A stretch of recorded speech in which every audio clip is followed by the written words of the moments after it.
जी अस्सलाम वालेकुम। जी dear students, kindly confirm कीजिएगा आप लोग को आवाज़ आ रही है। जी वालेकुम अस्सलाम। सर कैसे हैं? वालेकुम अस्सलाम जी, आवाज़ आ रही है।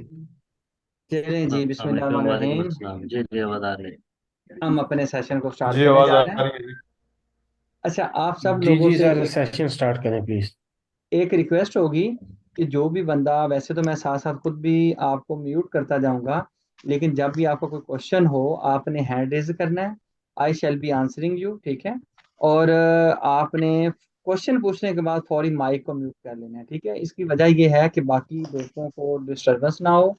तो हम सेशन को स्टार्ट करने जा रहे हैं, ठीक है। तो एट द एंड अगर किसी भी बंदे का कोई भी क्वेश्चन होगा तो मैं आपको रिस्पॉन्ड करके जाऊंगा। किसी बंदे ने परेशान नहीं होना, ठीक है। तो ये नहीं सोचना कि यार मुझे आंसर नहीं मिला। आप अपना क्वेश्चन लिखते जाएं।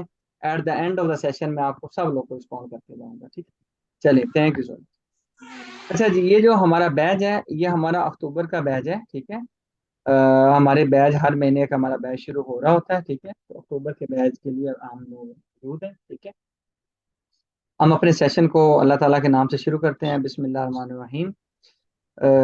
फर्स्टली आपको पता होना चाहिए अल्लाह ताला का फरमान है, फरमान इलाही है कि इंसान के लिए वही है जिसकी वो कोशिश करता है, ठीक है। इसमें दीन दुनिया, उसमें इल्म दौलत, कोई भी चीज़ आप जेहन में रख लीजिए जिसके लिए आप स्ट्रगल करेंगे, अल्लाह पाक इंशाल्लाह आपको यकीन भी होना चाहिए। एंड मैं भी आपको यकीन दहानी दिलाता हूँ कि आपको वो चीज़ मिलेगी, ठीक है। जिन लोगों को आवाज़ नहीं आ रही उनको आप मैसेज कर दें ग्रुप के अंदर कि वो ज्वाइन ऑडियो करें। अच्छा जी, आपको ये बता दें कि institute of corporate and taxation is a leading number one institute, जो इंस्टीट्यूट आपको ना सिर्फ पाकिस्तान की टैक्सेशन बल्कि इसके साथ साथ आपको यूएस की taxation, apart from that UAE की टैक्सेशन, स्टॉक एक्सचेंज का कोर्स, कॉर्पोरेट लॉज के ऊपर हम ट्रेनिंग्स दे रहे हैं, ठीक है। ये सारी ट्रेनिंग्स हम लोग ऑन कैंपस भी हो रही होती हैं, ऑन साइट भी हो रही होती हैं, लेकिन जो पाकिस्तान का कोर्स है ये इसके लिए हम लोग यहाँ पे कनेक्टेड हुए हुए हैं, ठीक है। तो इस कोर्स का हमारा नाम है सर्टिफाइड टैक्स एडवाइजर, ठीक है। हमारा कैंपस जो है ये आपको आइडिया होगा, इस्लामाबाद में भी है, लाहौर में भी है, कराची में भी है। हाँ, हमारा जो ऑब्जेक्टिव है इंस्टीट्यूट का वो है एजुकेशनल एक्सीलेंस, जो कि relevant to the corporate and taxation है, ठीक है। इस कोर्स की कंप्लीशन पे हम आप लोग को सर्टिफिकेट भी अवार्ड करते हैं। इसमें इसी इसी नेटवर्क पे रहते हुए आपका डिफरेंट कंसल्टेंट्स के साथ, जो कि डिफरेंट सिटीज़ के अंदर लोकेट करते हैं, आपका एक नेटवर्क भी बनता है। ये भी आपकी एक प्रॉपर क्लास है, जिस तरह से हमारी क्लासेस मास्टर्स की, ग्रेजुएशन की या बाकी क्लासेस होती हैं, ठीक है। तो सबसे पहले मैं आपको ट्रेनर की प्रोफाइल के बारे में बता दूं।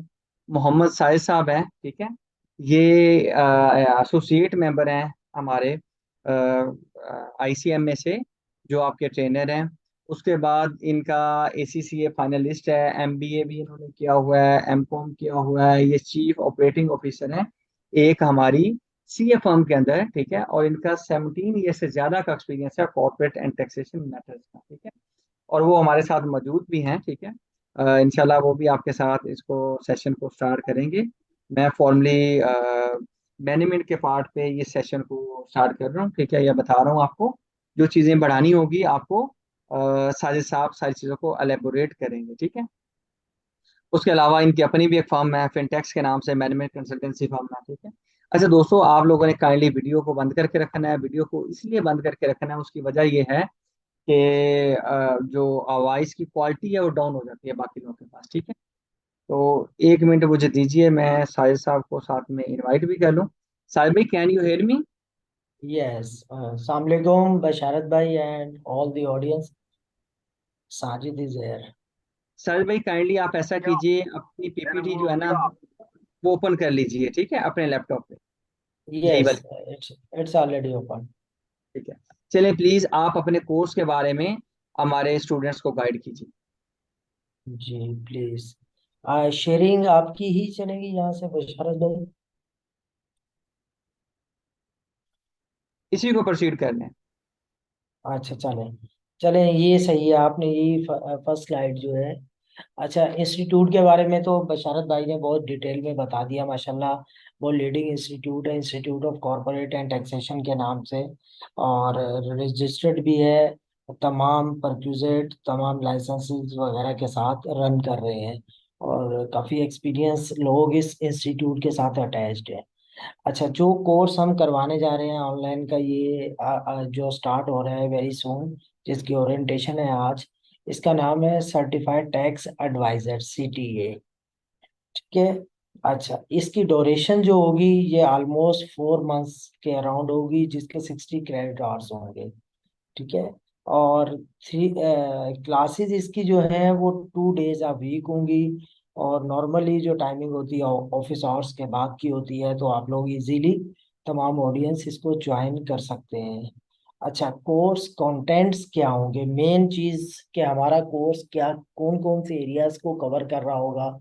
तो माशाल्लाह आप जितने भी लोग ज्वाइन किए हुए हैं आज ओरिएंटेशन सेशन को, तो आप लोगों का इंटरेस्ट भी ये बता रहा है कि आप टैक्स की फील्ड में आना चाहते हैं, टैक्स को सीखना चाहते हैं, और टैक्स को इम्प्लीमेंट करके एट द एंड हर बंदा जो है अर्निंग करना चाहता है। तो अल्हम्दुलिल्लाह टैक्स एक ऐसा फील्ड है जिसमें आप एक बहुत अच्छी अर्निंग कर सकते हैं। आई थिंक मैं खुद इस फील्ड में 17 ईयर से हूँ, तो अल्हम्दुलिल्लाह अल्लाह पाक का बड़ा करम है, बहुत अच्छी अपॉर्चुनिटीज मिलती हैं। सब प्लीज म्यूट, ये जिसका माइक है प्लीज इसको म्यूट कर दें। अफगानिस्तान को लो।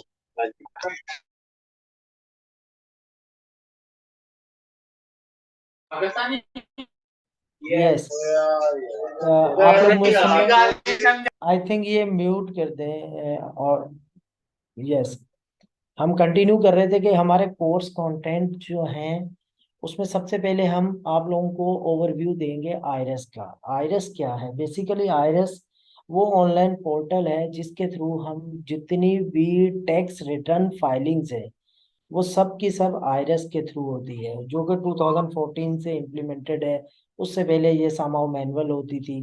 तो जब से 2014 से ऑनलाइन सिस्टम हुआ है, तो अब इस पोर्टल के थ्रू आप सिर्फ फाइलिंग कर सकते हैं, जो कि आयरस के नाम से जाना जाता है, और मोस्टली ऑडियंस इसके बारे में जानती भी होगी।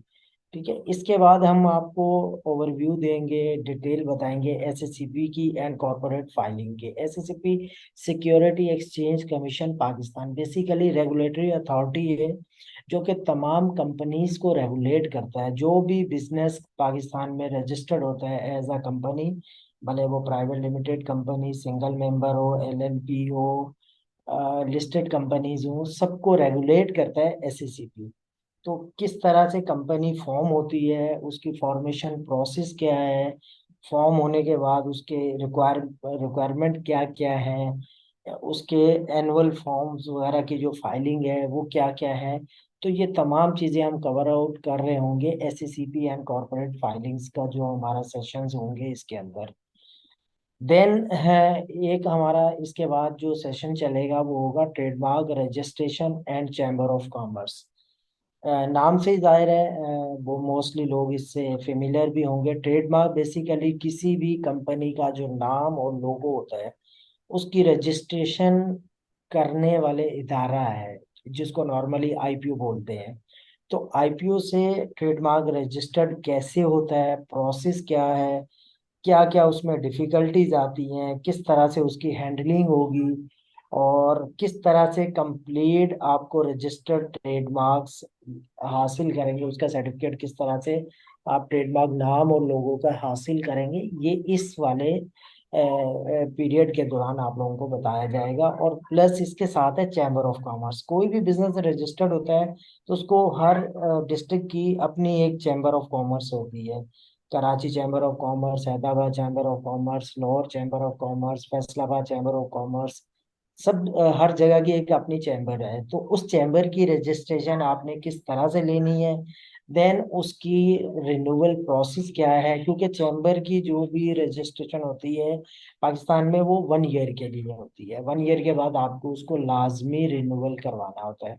उसके रिन्यूअल के लिए क्या प्रोसेस होगा, और फ्रेश चैम्बर की रजिस्ट्रेशन किस तरह से आप हासिल कर सकते हैं, कोई भी नया बिजनेस जो भी बिजनेसमैन स्टार्ट कर रहा है, तो वो तमाम चीज़ें इस वाले पोर्शन में आप लोगों को बताई जाएंगी। देन इसके बाद बेसिक अकाउंटिंग। देखिए टैक्स जो है बेसिकली डिपेंड कर रहा होता है अकाउंटिंग के ऊपर। अगर आपको थोड़ी बहुत अकाउंटिंग आती है तो आप टैक्स को बड़ा अच्छे तरीके से हैंडल कर लेंगे। और कहीं ना कहीं अकाउंटिंग और टैक्स का डायरेक्ट रिलेशनशिप भी है। तो हम बेसिक अकाउंटिंग के बारे में आपको बताएंगे कि बेसिक अकाउंटिंग क्या क्या है जो कि लाजमी आपको पता होनी चाहिए। क्योंकि मेरे बहुत से दोस्त भाई इस सेशन में जो ओरिएंटेशन में भी हैं, वो हो सकता है कि वो अकाउंटिंग के बैकग्राउंड से ना हो, कॉमर्स के बैकग्राउंड से ना हो। तो बहुत से लोग होते हैं जो दूसरे फील्ड से होते हैं, तो उनके लिए भी अपॉर्चुनिटी है कि वो टैक्स सीख सकते हैं, टैक्स का बिजनेस रन कर सकते हैं या टैक्स फॉर्म बना सकते हैं। तो कोई वो उसमें ममानत नहीं है। लेकिन उसके लिए ये डेफिनेटली आपको कुछ ना कुछ अकाउंटिंग के बारे में भी पता होना चाहिए। और जो लोग इस फील्ड के हैं उनको तो अल्हम्दुलिल्लाह बहुत अच्छी तरह इसका पता होगा। अच्छा, ये दोबारा से जाइएगा वापस। यस। इसके बाद आएगा जी इनकम टैक्स का सेशन। इनकम टैक्स के बारे में, ऑर्डिनेंस के बारे में, एक्ट के बारे में बताया जाएगा। ऑर्डिनेंस कब बना है और किस तरह से उसमें चेंजेस आती हैं, कितने सेक्शन हैं, कितने रूल्स हैं, कितने स्केड्यूल्स हैं। और उसके डीपली इंशाल्लाह उसके बारे में हम स्टडी कर रहे होंगे, और प्रैक्टिकल कौन सी चीज कहाँ से लिंक करती है उसका प्रैक्टिकल आप लोगों को बता रहे होंगे। किस सेक्शन के थ्रू रिटर्न फाइलिंग होती है, कौन सा सेक्शन है जिसके थ्रू सेल टैक्स वगैरह को डील करते हैं। तो ये इनकम टैक्स और सेल टैक्स के वाले पोर्शन में हम आप लोगों को ये सिखा रहे होंगे। ठीक है। देन लर्निंग मॉड्यूल है practical training with linking to the law and practical insight of the learning. मतलब आप लोगों को प्रैक्टिकली हम सिखाएंगे कि चीजें किस तरह से आपने कैरीड आउट करनी है। लेट से आप लोगों ने कंपनी बनानी है, तो कंपनी किस कहाँ से आप स्टार्ट करेंगे और किस तरह से प्रोसेस करते हुए वो फॉर्म आउट होगी।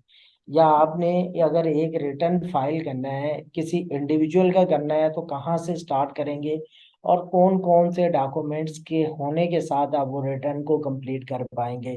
किसी एओपी पार्टनरशिप का, किसी कंपनी का रिटर्न बनाना है तो वो किस तरह से आप लोग बना पाएंगे। तो ये तमाम चीजें हम लर्निंग मॉड्यूल में आप लोगों को सिखा रहे होंगे। अच्छा, क्लासेस हमारी नॉर्मली जूम पे होंगी। ऑन कैंपस भी हमारी क्लासेस होती हैं 3 जगह से, जो कि मेंशन भी है, इस्लामाबाद, कराची और लाहौर से।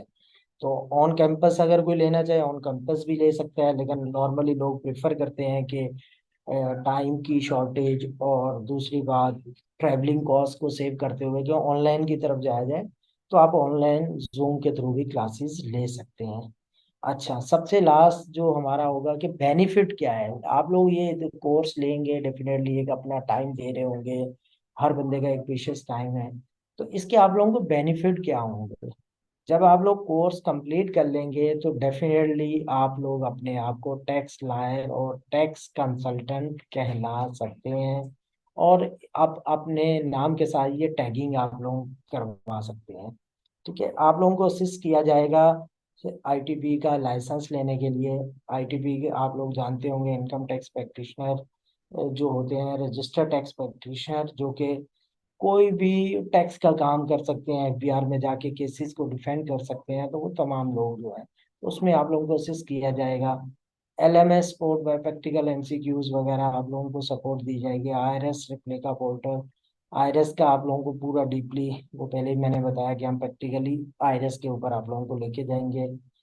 प्रैक्टिकल लर्निंग बेस्ड मॉड्यूल्स होंगे हमारे, तमाम मॉड्यूल्स जो है उनकी प्रैक्टिकल बेस्ड क्लासेस होंगी। मतलब हम ओनली थ्योरी पे फोकस नहीं करते, ना ओनली प्रैक्टिकल पे। हम दोनों चीजें साथ साथ चलाते हैं। आप लोग थ्योरी भी देख रहे होंगे और प्रैक्टिकल भी देख रहे होंगे। ठीक है। नेक्स्ट, प्लीज नेक्स्ट कीजिएगा। यस।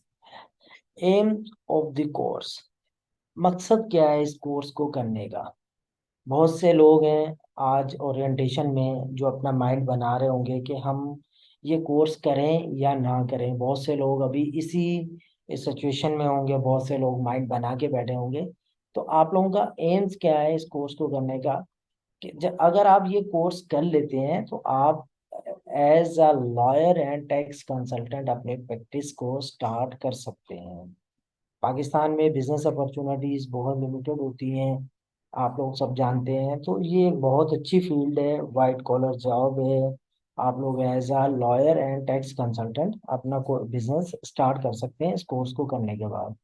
आप अगर अपना बिजनेस कर रहे हैं ऑलरेडी और ये कोर्स अगर कर लेते हैं तो डेफिनेटली हर बिजनेस की रिक्वायरमेंट है। आपको बिजनेस की कंप्लाइंस करने में और खासकर टैक्स रिलेटेड कंप्लाइंस करने में बहुत इजी हो जाओगे। मतलब आप लोग अंडरस्टैंड कर रहे होगे कि मेरे पे कौन कौन सी कंप्लाइंस ड्यू है। एससीसीपी अगर आपकी कंपनी रजिस्टर्ड है तो आपको पता होगा कि एससीसीपी की कौन कौन सी कंप्लाइंस ड्यू है, तो मैं वो कब कब मुझे करनी है, तो आप टाइमली उन चीज़ों को कंप्लाई कर सकते हैं। Assistant in obtaining the certificate income tax practitioner, पहले भी बताया है कि हम आप लोगों को असिस्ट करेंगे कि आईटीपी का आप सर्टिफिकेट ले सकें। ठीक है। LMS supported by practical MCQs, आपकी जितनी भी ये लर्निंग होगी सब प्रैक्टिकल एमसीक्यूज सपोर्ट बेस होगी। अच्छा, नॉर्मली है जो मेरे दोस्त ये सेशन ज्वाइन किए हुए हैं, अगर इनकी एजुकेशन या बैकग्राउंड या हमने मेंशन किया हुआ है एलएलबी हो, सीए, आईसीएमए, एसीसीए, आईटीपी वगैरह, तो उसमें हम बताते ये हैं कि देखें मोस्टली ये तमाम प्रोफेशनल क्वालिफिकेशन है और इनमें टैक्स का पेपर किस लेवल तक आपको पढ़ाया जाता है या आप लोगों का नॉलेज कितना बिल्ड आउट होता है। एलएलबी में एक ही पेपर है। आप डेफिनेटली बहुत अच्छी एक आपकी डिग्री है एलएलबी की, लेकिन आप जस्ट उसमें प्रैक्टिकल एक्सपोजर नहीं आपको मिल रहा होता है। वो आप उस टाइम स्टडी करते हैं, पेपर निकालते हैं, आगे चले जाते हैं, फिर प्रैक्टिकल फील्ड में आते हैं तो चीज़ें जब तक बहुत सी चेंज हो चुकी होती हैं। तो प्रैक्टिकल एक्सपोजर के हिसाब से आप लोगों को ये वाला कोर्स जो हम करवा रहे हैं वो बहुत बेनिफिशियल होगा अगर आप एलएलबी किए हुए हैं। सीए में दो टू टाइम टैक्स का पेपर आता है, दो मॉड्यूल में है।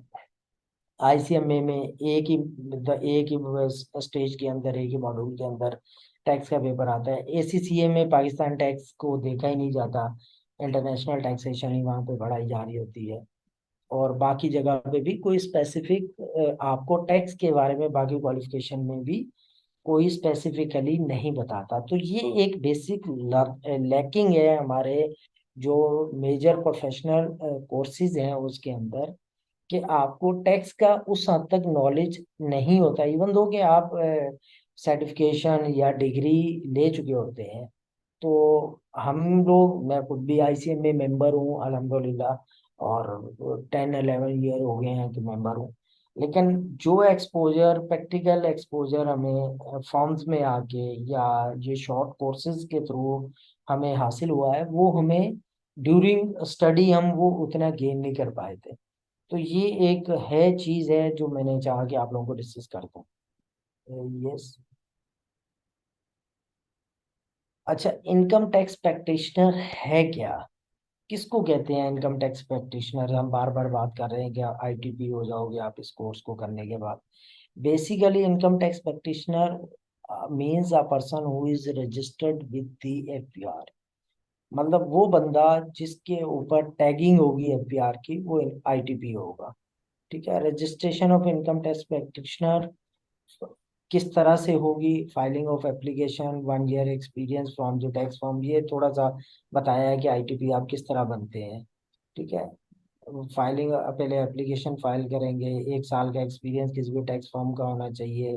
ट्रेजरी रिसिप्ट 500 रुपीज़ की आपको एक स्लिप लगानी होती है। बाकी क्वालिफिकेशन वगैरह जो रिक्वायर्ड होती है वो मेंशन है, BCom, MCom, MBA, BBA, BS वगैरह अगर हो, और एक एफिडेविट आपको देना होता है। तो उसके बाद आप आईटीपी आपको मिल जाती है, मतलब जो भी जिस रीजन में आप अप्लाई कर रहे होते हैं वहाँ की आपको आईटीपी मिल जाती है। अच्छा, कोर्स प्लान पहले भी थोड़ा सा मैंने बताया था, अगेन बता रहा हूँ, कोर्स प्लान हमारा है क्या। ये 4 मंथ का कोर्स है हमारा, पर हर लेक्चर जो है वो 1.5 आवर का होगा। ठीक है। और टोटल नंबर ऑफ लेक्चर हमारे होंगे 32, और जो कि आप मल्टीप्लाई कर ले तो अप्रोक्सीमेट 60 क्रेडिट आवर्स का आपका टोटल ये कोर्स है जो 4 मंथ्स में कंप्लीट होगा।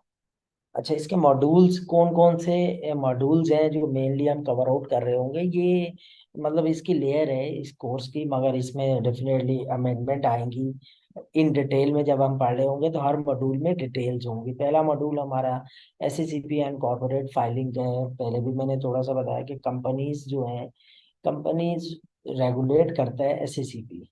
तो किस तरह कंपनी फॉर्म होगी, किस तरह से उसकी कंप्लाइंसेस होंगी, ड्यू कंप्लाइंसेस को किस तरह से ओवरकम करेंगे, एससीसीपी का क्या रोल है, किस तरह से आप ऑनलाइन अपनी तमाम फाइलिंग, जो भी आपकी ड्यू फाइलिंग्स है वो आप करेंगे। तो ये तमाम चीजें हम इस मॉड्यूल में लर्न कर रहे होंगे। ठीक है।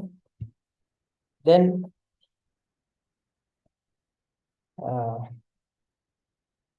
मॉड्यूल 2 में हम आईपीओ और चैम्बर ऑफ कॉमर्स के बारे में पढ़ रहे होंगे। पहले भी मैंने बताया था आईपीओ क्या है, कि आपका ट्रेडमार्क लोगो वगैरह को रजिस्टर करना। और चैम्बर क्या है, आपका कोई भी बिजनेस जिस भी डिस्ट्रिक्ट में है तो उस डिस्ट्रिक्ट की चैम्बर की मेंबरशिप लेना। तो इसका पूरा प्रोसेस हम जो है मॉड्यूल 2 में आपको बता रहे होंगे। मॉड्यूल 3 में हम बेसिक अकाउंटिंग के बारे में आपको बताएंगे। मॉड्यूल 4 टोटली बेस करेगा इनकम टैक्स के ऊपर। डिटेनली हम बताएंगे इनकम टैक्स के तमाम सेक्शंस के बारे में, रूल्स के बारे में, इम्प्लीमेंटेशन कैसे करनी है, ये सब चीजें। और लास्ट मॉड्यूल जो है हमारा वो सेल टैक्स का होगा, क्योंकि इनकम टैक्स एक सेपरेट पोर्शन है, सेल टैक्स एक सेपरेट पोर्शन है। तो हम सेल टैक्स के बारे में लास्ट वाले मॉड्यूल 5 में पढ़ रहे होंगे। ठीक है। यस। अच्छा, सबसे पहले जो मॉड्यूल 1 और 2 है, कॉर्पोरेट लॉ एंड अदर्स, इसमें सबसे पहले है सोल प्रोप्राइटर। बेसिकली हम बता रहे होंगे what is the sole proprietor. Sole proprietor होता क्या है, आपको नाम से थोड़ा सा आइडिया हो रहा होगा। मतलब कोई भी सिंगल बंदा जब भी कोई बिजनेस स्टार्ट करता है तो उसको हम सोल प्रोप्राइटर कहते हैं बिजनेस लैंग्वेज में।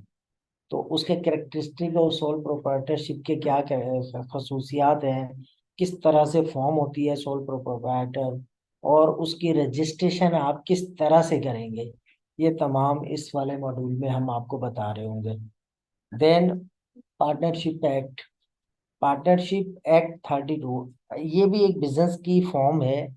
एक हमारा सोल प्रोप्राइटर बिजनेस होता है, इसी तरह एक पार्टनरशिप बिजनेस होता है। तो पार्टनरशिप बिजनेस जो है उसको जो रेगुलेट करता है वो एक्ट जो है वो 1932 का एप्लीकेबल एक्ट है। तो उसमें इस वाले मॉड्यूल में हम बता रहे होंगे कि पार्टनरशिप होती क्या है, उसके क्या कैरेक्टरिस्टिक होते हैं, सोल प्रोप्राइटर और पार्टनरशिप में डिफरेंस क्या है। अभी नाम से ही थोड़ा सा आप लोगों को आइडिया हो रहा होगा, सोल प्रोप्राइटर में एक ही बंदा होता है, पार्टनरशिप में एक से ज्यादा लोग जब मिलके कोई भी काम कर रहे होते हैं, कोई भी बिजनेस कर रहे होते हैं, तो वो पार्टनरशिप बन जाता है। ठीक है। इस फिर पार्टनरशिप को आप लीगली प्रोटेक्ट करने के लिए डेफिनेटली उसकी रजिस्ट्रेशन करवाते हैं। कहाँ से उसकी रजिस्ट्रेशन होती है, उसके लिए एक डॉक्यूमेंट बनता है जिसको पार्टनरशिप डीड बोलते हैं। उसकी ड्राफ्टिंग क्या होगी, उसमें वर्डिंग क्या रखी जाएगी, किस पेपर के ऊपर वो पार्टनरशिप डीड बनेगी। एक लीगल पेपर होता है, मीन्स के स्टाम्प पेपर जिसको हम बोलते हैं, उसकी वर्थ क्या होगी, और कहाँ से वो अटेस्टेशन होगी उसकी। तो ये चीजें हम पार्टनरशिप वाले मॉड्यूल में आप लोगों को बता रहे होंगे। तो बैक लेके जाइए। यस। देन हमारा इसी के मॉड्यूल में होगा LLP. LLP limited liability partnership. मतलब एक पार्टनरशिप होती है अनलिमिटेड, जिसमें लाइबिलिटी पार्टनर्स के ऊपर अनलिमिटेड होती है, और एक होती है एलएलपी जो प्रॉपर एससीसीपी से आप रजिस्ट्रेशन करवाते हैं, जिसमें लिमिटेड लाइबिलिटी होती है। एलएलपी क्या है, उसके कैरेक्टरिस्टिक क्या है, पार्टनरशिप और एलएलपी में क्या डिफरेंस है, इसकी भी डीड बनती है, तो वो डीड की ड्राफ्टिंग, फॉर्मेशन, रजिस्ट्रेशन, ये तमाम चीजें आप लोगों को इसमें हम बता रहे होंगे। ठीक है। नेक्स्ट। देन मोस्ट इम्पोर्टेंट हमारा ये वाला पोर्शन होगा कंपनी लॉ के बारे में। एससीसीपी का जो लॉ है, कंपनी एक्ट जो इम्प्लीमेंटेड है 1984 का, उसके बारे में आप लोगों को बताएंगे। बेसिक क्या है, बेसिक कॉन्सेप्ट क्या है। कंपनी अगर आपने फॉर्म करनी है तो सबसे पहले आपने माइंड बनाते हुए क्या क्या चीजें आप लोगों ने कंसीडर करनी है कि फॉर्मेशन ऑफ कंपनी मैं करने जा रहा हूँ, तो मुझे कौन सी कंपनी बनानी है। इधर मुझे एसएमसी बनानी है, सिंगल मेंबर कंपनी बनानी है, नॉर्मल प्राइवेट लिमिटेड बनानी है, एलएलपी बनानी है, कौन सी कंपनी मैंने फॉर्म करनी है, क्योंकि वो nature of business, scope of business इसके ऊपर डिपेंड कर रहा होगा। ठीक है, उसके बाद आपने कंपनी बना ली तो आपने रिकॉर्ड क्या रखना है, क्योंकि कंपनी बनाने के बाद जो भी उसके डायरेक्टर्स होते हैं, सीईओज वगैरह जो होते हैं, जिन लोगों ने कंपनी बनाई है, उनके शोल्डर पे एक भारी जिम्मेदारी आ जाती है कि आप लोग जो बिजनेस रन कर रहे हैं इसका प्रॉपर आप लोगों ने रिकॉर्ड मेंटेन करना है। अकाउंटिंग रिकॉर्ड, टैक्सेशन रिकॉर्ड, तमाम चीजें, कौन कौन सी चीजें आप लोगों ने लाजमी मेंटेन करनी है, किस तरह से आप लोगों ने एजीएम वगैरह, बोर्ड मीटिंग्स वगैरह किस तरह कब कंडक्ट करनी है, लॉ में उनकी रिक्वायरमेंट क्या है। तो ये तमाम चीजें इसमें हम एज पर लॉ आप लोगों को समझा रहे होंगे, कौन कौन से सेक्शन उसको कवर आउट करते हैं। फिर सबसे इम्पोर्टेंट होता है कि कंपनी जब बन जाती है तो उसकी एनुअल फाइलिंग होती है। एनुअल फाइलिंग आप लोगों ने, जिसमें फॉर्म 8, फॉर्म 29, फॉर्म 28 वगैरह, ये आप लोगों ने किस तरह से फॉर्म प्रिपेयर करने हैं और कब कब कौन सा फॉर्म ड्यू होगा, और ये लाजमी आप लोगों ने फाइल आउट करना है, इसके बारे में इंडिविजुअली बता रहे होंगे। देन अगर आप लोगों ने सर्टिफाइड ट्रू कॉपीज वगैरह अपनी लेनी है फॉर्म्स की, तो उसका क्या प्रोसेस होगा वो बता रहे होंगे। आप लोगों ने जो शेयर कैपिटल आप लोगों ने शुरू में स्टार्ट में ऑथोराइज शेयर कैपिटल वगैरह जो रखा होगा, अगर शेयर कैपिटल के आपने ट्रांसफर करना है अपने शेयर्स वगैरह, तो उसका क्या प्रोसीजर होगा, उसकी डिटेल आप लोगों को बता रहे होंगे। लेट से आपने कंपनी बनाई, बाद में आपको ये लगा कि मुझे इस कंपनी का नाम चेंज करना है, इसकी गुडविल सही नहीं बन रही, या कोई इंसिडेंट हो गया, कुछ भी है, तो चेंज ऑफ कंपनी नेम किस तरह से होगा, या कंपनी का कोई एड्रेस एक था उसको आपने वो एड्रेस छोड़ दिया तो आप दूसरे एड्रेस पे चले गए, तो चेंज ऑफ कंपनी एड्रेस वगैरह किस तरह से होगा, ये तमाम चीज़ें आप लोगों को इसका प्रोसेस वगैरह बताया जाएगा। देन एट द लास्ट अगर आप लोग बिजनेस बंद करते हैं, क्लोज करते हैं, तो इसका वाइंडिंग ऑफ प्रोसेस होता है। इस इस कंपनी का एक पूरा प्रोसेस है जिसके थ्रू कंपनी वाइंडिंग अप में जाती है। तो वाइंडिंग अप हम किस तरह से करते हैं, उसका क्या प्रोसेस होगा, वो भी आप लोगों को इसमें बताया जाएगा। देन अब मैंने पहले भी बताया था कि आप बिजनेस जब स्टार्ट करते हैं तो आपको चैम्बर ऑफ कॉमर्स की मेंबरशिप लेना मैंडेटरी होता है, या बाज दफ़ा रिक्वायरमेंट भी होती है, खासकर आजकल इंटरनेशनल वीज़ाज वगैरह के लिए बहुत ज़्यादा रिक्वायरमेंट होती है कि आप चैम्बर के मेंबर हो। तो रजिस्ट्रेशन आपने चैम्बर की किस तरह से लेनी है, जिसमें mainly Lahore chamber of commerce, Islamabad, Karachi, Rawalpindi chamber of commerce, इसके बारे में हम बता रहे होंगे कि क्या क्या डॉक्यूमेंट रिक्वायर्ड होंगे, क्या टाइम पीरियड लगेगा, कितने का चालान आप लोगों को पे आउट करना पड़ेगा चैम्बर की मेंबरशिप लेने के लिए। और देन अगर आप लोगों ने मेंबरशिप ले ली है तो उसको एनुअल बेसिस पे रिन्यूअल होता है। Every year in the month of March membership renew करवानी होती है। 31 डेज का वो टाइम पीरियड होता है, उसके अंदर अंदर आपने रिन्यू करवानी है। तो उसके रिन्यू करवाने जाते हैं तो उसका क्या प्रोसेस होगा, देन आपको क्या क्या डॉक्यूमेंट और क्या कितने का चालान अमाउंट वगैरह क्या लगेगी, ये तमाम चीज़ें हम इसमें बता रहे होंगे। और आगे जो है इंटेलेक्चुअल प्रॉपर्टी आईपीओ के बारे में, आईपीओ बेसिकली जिस तरह एसईसीपी एक रेगुलेटरी अदारा है, सेम इसी तरह आईपीओ भी एक रेगुलेटरी अदारा है जो कि आपके ट्रेडमार्क और लोगोस वगैरह को रजिस्टर्ड करता है और हैंडलिंग करता है। तो आपने ट्रेडमार्क अगर रजिस्टर्ड करवाना है, लोगो आपने रजिस्टर्ड करवाना है, आपने देखा होगा टोयोटा कंपनी है, गाड़ियों के पीछे उसका एक मखसूस लोगो है, तो वो लोगो कोई और कंपनी नहीं लगा सकती क्योंकि वो आईपीओ से रजिस्टर्ड है। पार्क सुजुकी का एक लोगो है, वो पार्क सुजुकी ने अपना लोगो नाम लिया हुआ है। और बहुत से मशहूर ब्रांड है, कोका कोला एक ब्रांड है, उनका एक लोगो है, पेप्सी का एक लोगो है। तो ये तमाम जब आप अपने ब्रांड को आईपीओ से रजिस्टर्ड करवा लेते हैं तो आप अपना नाम और लोगो सेव करवा लेते हैं। तो उसका क्या प्रोसेस होगा, कितना टाइम पीरियड लगता है, मतलब जितने भी बिजनेसेस हैं उसमें सबसे जो लेंथी टाइम पीरियड वाला बिजनेस है रजिस्ट्रेशन प्रोसेस वगैरह जो कंज्यूम होता है वो ये आईपीओ में ही होता है। मतलब आप ट्रेडमार्क और लोगो वगैरह जब रजिस्टर करवाने जाते हैं, तो ये भी अब ऑनलाइन प्रोसेस हो गया है। तो इसमें किस तरह से आपने प्रोसेस को कैरी आउट करना है, इसमें आपको टेम्परेरी जब लोगो वगैरह अलाउ होगा तो वो किस तरह से होगा, ये चीज़ें बताई जाएंगी। ठीक है, इसके बाद मॉड्यूल 3 जो है हमारा उसमें हम बेसिक अकाउंटिंग के बारे में बता रहे होंगे। पहले भी मैंने बताया अकाउंटिंग और टैक्स का आपस में बड़ा डीपली रिलेशनशिप है। तो आप लोगों को इस रिलेशनशिप के बारे में पता होना चाहिए। अगर किसी की अकाउंटिंग की फील्ड नहीं है तो भी उसको पता होना चाहिए। अगर वो टैक्स की आईटीपी बनना चाह रहा है या आईटीपी का कोर्स कर रहा है तो हम उसको बता रहे होंगे कि अकाउंटिंग क्या है, अकाउंटिंग एंड टैक्सेशन का आपस में लिंक क्या है एक दूसरे से। उसके बाद नॉर्मली जो नॉर्मल टर्मिनोलॉजीज हम टैक्स के लिए यूज कर रहे होते हैं या अकाउंटिंग की, वो कौन कौन सी टर्मिनोलॉजीज हैं जो टैक्स पर्पस के लिए यूज होती हैं। लाइक आप लोगों ने भी बहुत दफा सुना होगा asset, liability, income, expense, accrual based accounting, cash based accounting, debit credit. Debit credit तो बहुत आम है, बैंक स्टेटमेंट में भी आप लोग नॉर्मली देखते होंगे debit side credit side. Same इसी तरह अकाउंटिंग बुक्स की डेबिट साइड क्रेडिट साइड होती है। ठीक है। उसके बाद financial statement set of books, जो अकाउंटिंग बुक्स हम मेंटेन करते हैं किसी भी बिजनेस की, उसको फाइनेंशियल स्टेटमेंट्स बोलते हैं। उसको रीड आउट हमने कैसे करना है टैक्स पर्पस के लिए, कौन सी चीज कहाँ से लिंक करती है, पीएनएल की कौन सी चीज कहाँ रिपोर्ट होगी, बैलेंस शीट की कौन सी चीज कहाँ रिपोर्ट होगी, चेंजेस इन इक्विटी की कौन सी चीज कहाँ रिपोर्ट होगी। तो रीड आउट आपने फाइनेंशियल स्टेटमेंट को कैसे करना है ये हम बता रहे होंगे।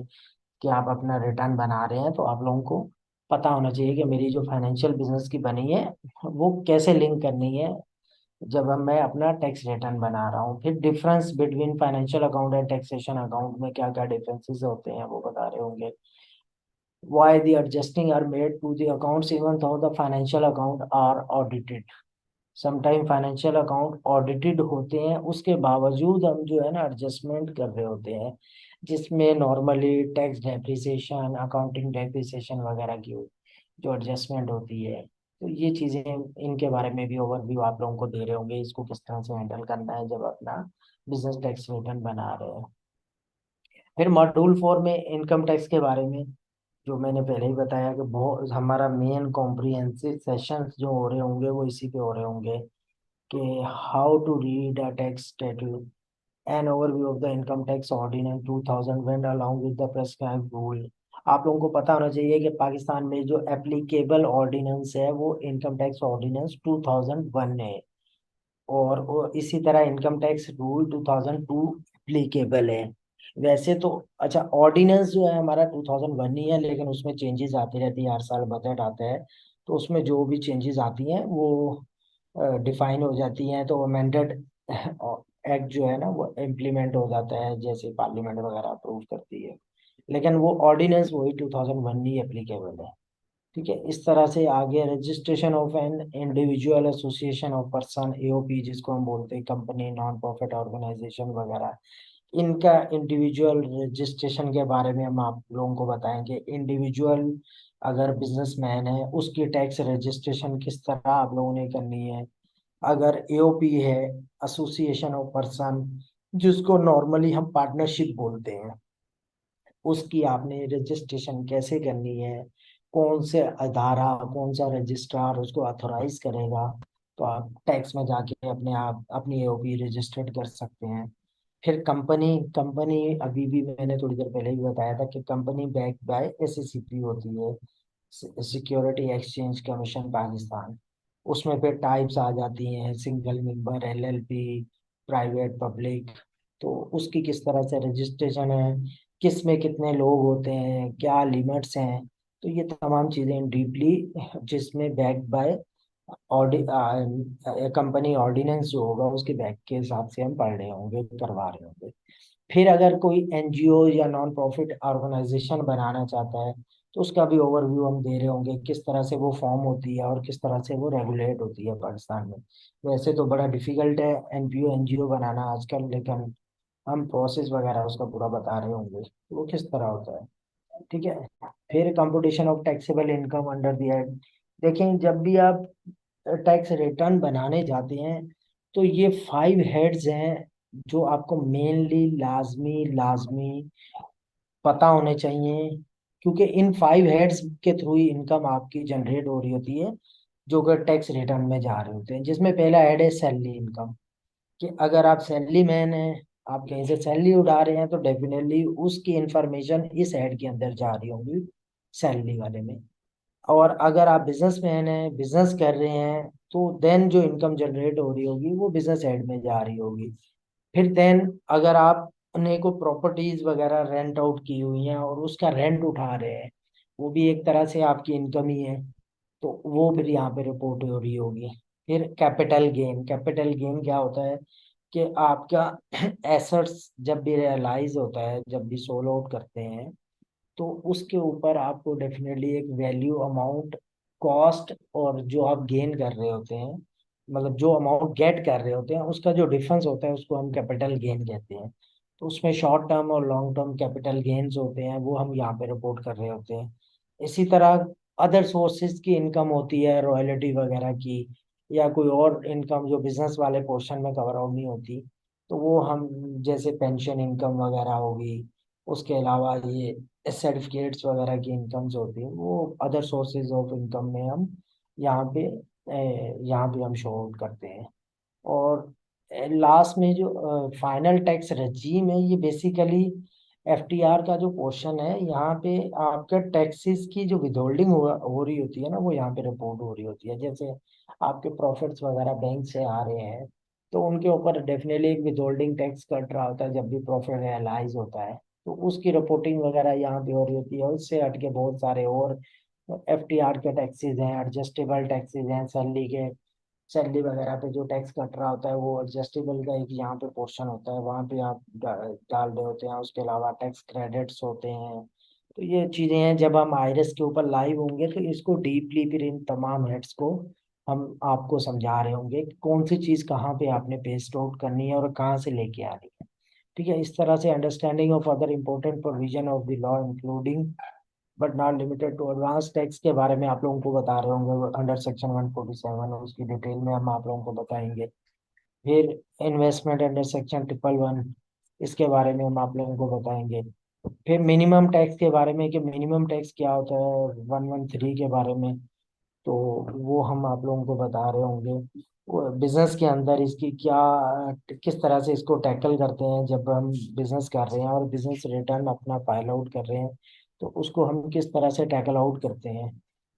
देन अभी मैंने फिर थोड़ी देर पहले ही बताया कि tax credit, exemption, rebates, different type के टैक्स क्रेडिट्स हमें मिलते हैं, एग्जाम्पशंस मिलती हैं, रिबेट्स मिलते हैं।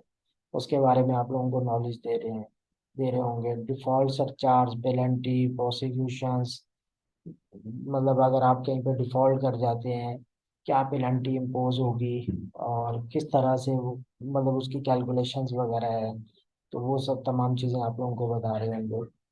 उसके अलावा कुछ अदर प्रोविजंस वगैरह हैं, वो जब हम लाइव जा रहे होंगे सेशन पे, तो वो भी आप लोगों को प्रोविजंस वगैरह तमाम डिटेल में डिफाइन करेंगे। फिर विद होल्डिंग टैक्स के मैटर्स हैं। आप सबसे बड़ा जो हमारा सेक्शन है 153 का, गुड्स का, जिसकी विद होल्डिंग है, उसके नंबर ऑफ सेक्शंस हैं, वो हम सब सेक्शंस हैं, वो तमाम के बारे में आपको बता रहे होंगे। 153 1A में गुड्स वगैरह की विद होल्डिंग है, 1B में सर्विसेज की विद होल्डिंग है, सी में कॉन्ट्रैक्ट एग्जीक्यूशन वगैरह की विद होल्डिंग है। तो वो उसमें फिर रेट्स भी डिफरेंट होते हैं। इंडिविजुअल का रेट अलग है, कंपनीज के लिए विद होल्डिंग का रेट अलग है, इंडिविजुअल फाइलर के लिए रेट अलग है, नॉन फाइलर के लिए रेट अलग है। तो वो तमाम रेट्स वगैरह भी इंशाल्लाह टैक्स कार्ड वगैरह आप लोगों के साथ शेयर करेंगे, और उसके बारे में भी हम आप लोगों को बता रहे होंगे। Rate transaction wise rates exemption, ये अभी जो मैं बता रहा था वही चीज है। Section wise principle for adjustment of tax, आप लोगों को सेक्शन वाइज हम तमाम चीजें समझा रहे होंगे। जो 153 में कौन कौन सी चीजें कवर आउट होती हैं, 149 में कौन सी होती हैं जो सैलरी का है विद होल्डिंग, इसी तरह 155 प्रॉपर्टी वगैरह का जो है। तो सेक्शन वाइज हम आप लोगों को समझा रहे होंगे। जो section more relevant to return है, वो हम प्रैक्टिकल भी साथ साथ करवाएंगे और उनकी डिटेल भी आप लोगों को बता रहे होंगे। Right and duty of with holding agent, with holding agent होता कौन है उसके बारे में बताएंगे, उसकी ड्यूटीज क्या है, उसके राइट्स वगैरह क्या है।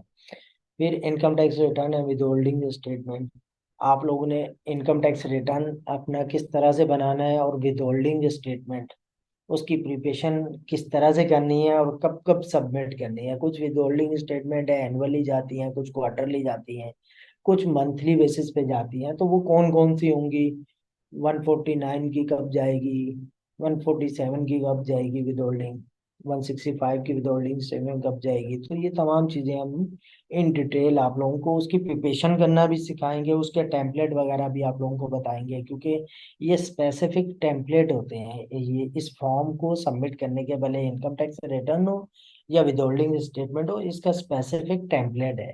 आप टेम्पलेट से हट के ये स्टेटमेंट सबमिट नहीं हो सकती। वो एफबीआर ने टेम्पलेट अवेलेबल दिए हुए हैं, उनको हमने किस तरह से फिल आउट करना है, किस तरह से देन उसकी पेमेंट करवानी है, पेमेंट को किस तरह से अटैच करना है, फिर सबमिट कैसे करना है, और ये तमाम चीजें हम प्रिपरेशन और सबमिशन तक का तमाम प्रोसेस आप लोगों को लाइव करके भी बताएंगे और इन डिटेल भी समझाएंगे।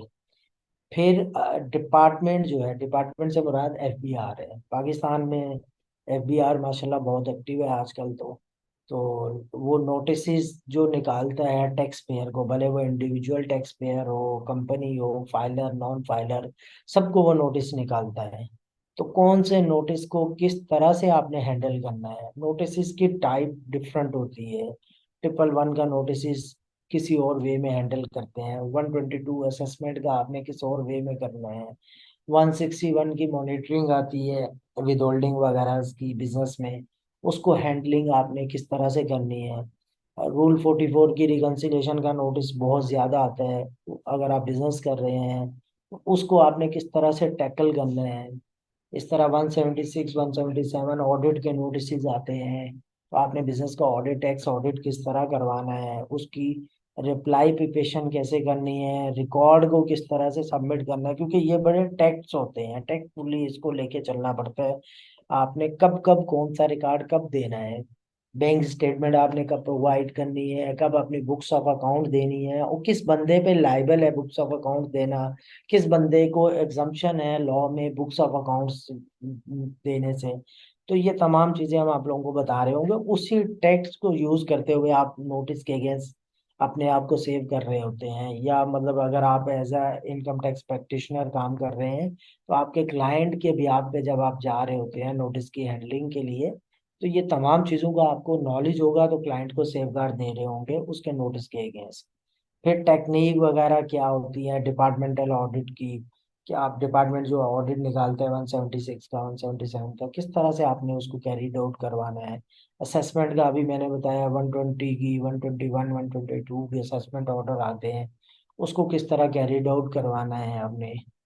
ठीक है। फिर नॉर्मली रिफंड्स वगैरह होते हैं क्लाइंट्स के, अगर आप बिजनेस इंडिविजुअल हैं या कंपनी रन कर रहे हैं, तो आपके टैक्स रिफंड्स हैं, सेल टैक्स का रिफंड है, इनकम टैक्स का रिफंड है, उसको कैसे अप्लाई करना है और किस तरह से आपने रिफंड लेना है। क्योंकि किसी से पैसा लेना कितना मुश्किल है ये आपको भी पता है, और गवर्नमेंट से पैसा लेना कितना डिफिकल्ट है ये तो सबको बहुत अच्छी तरह अंदाजा है।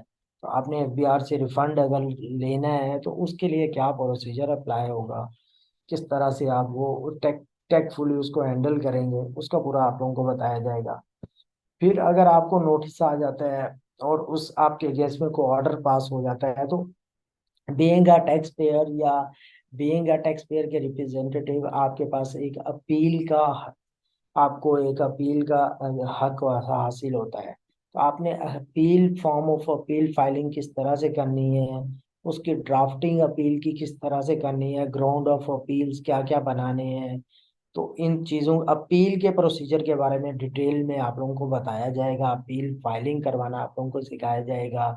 फिर उसमें अपील्स वगैरह के साथ जो भी उसकी फीसेस वगैरह पे आउट होती हैं, वो पे कैसे करनी है, चालान वगैरह उसका प्रीपेयर कैसे करना है, वो तमाम चीज़ें आप लोगों को बताई जाएंगी। आपने कोई स्टे की अपील फाइल करनी है, स्टे लेना है, आपका बैंक अकाउंट अटैचमेंट हो गई है, कुछ भी चीज़ है, तो उसके स्टे वगैरह की फाइलिंग कैसे होगी, उसकी ड्राफ्टिंग क्या होगी, वो तमाम चीज़ें आप लोगों को बताई जाएंगी। और इन तमाम काम से हम प्रैक्टिकल एग्जांपल्स, केस स्टडीज इसके थ्रू आप लोगों को करवा रहे होंगे। ठीक है जी, प्लीज नेक्स्ट।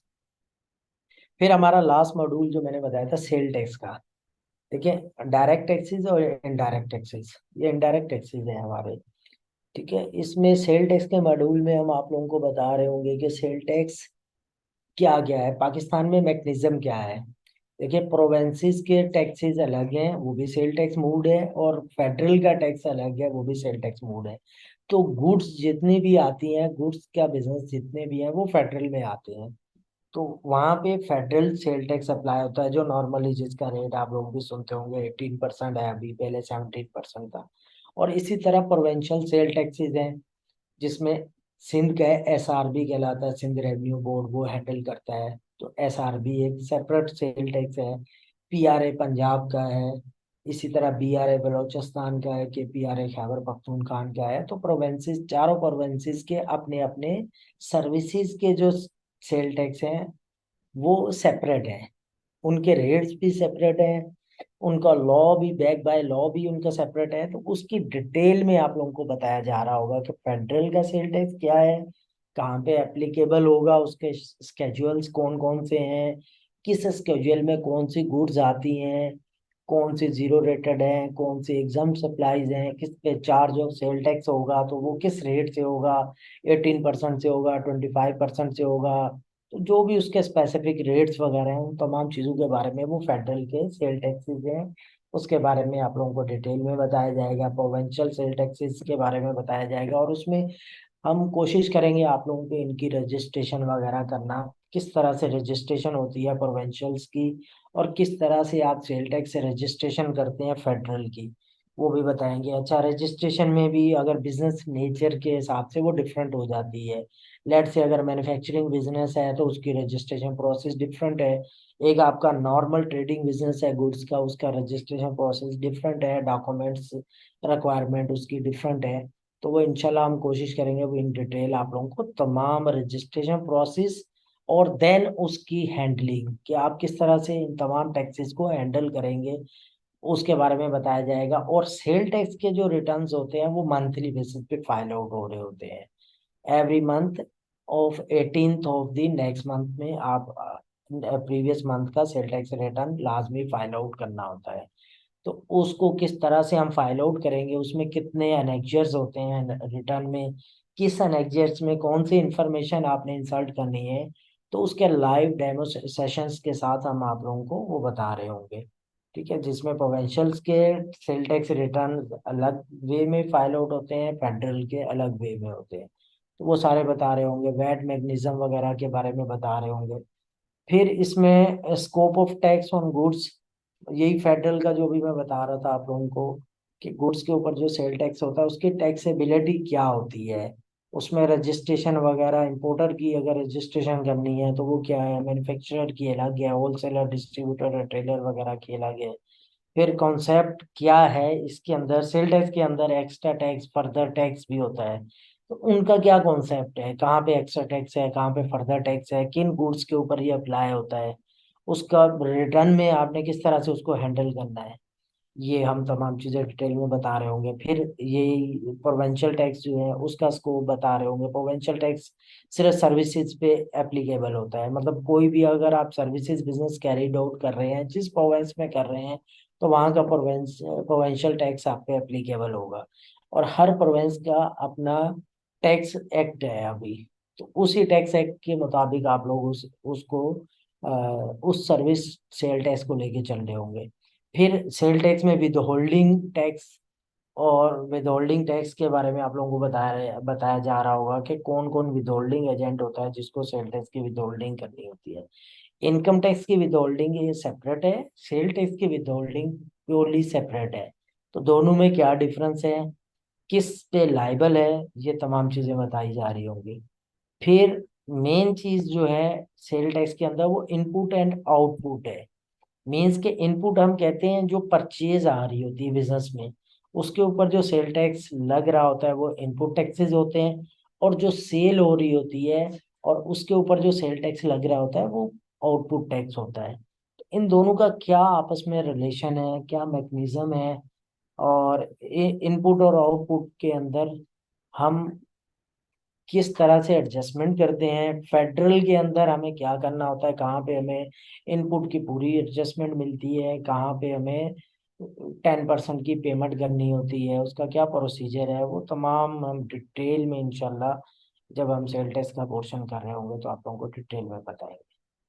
ठीक है।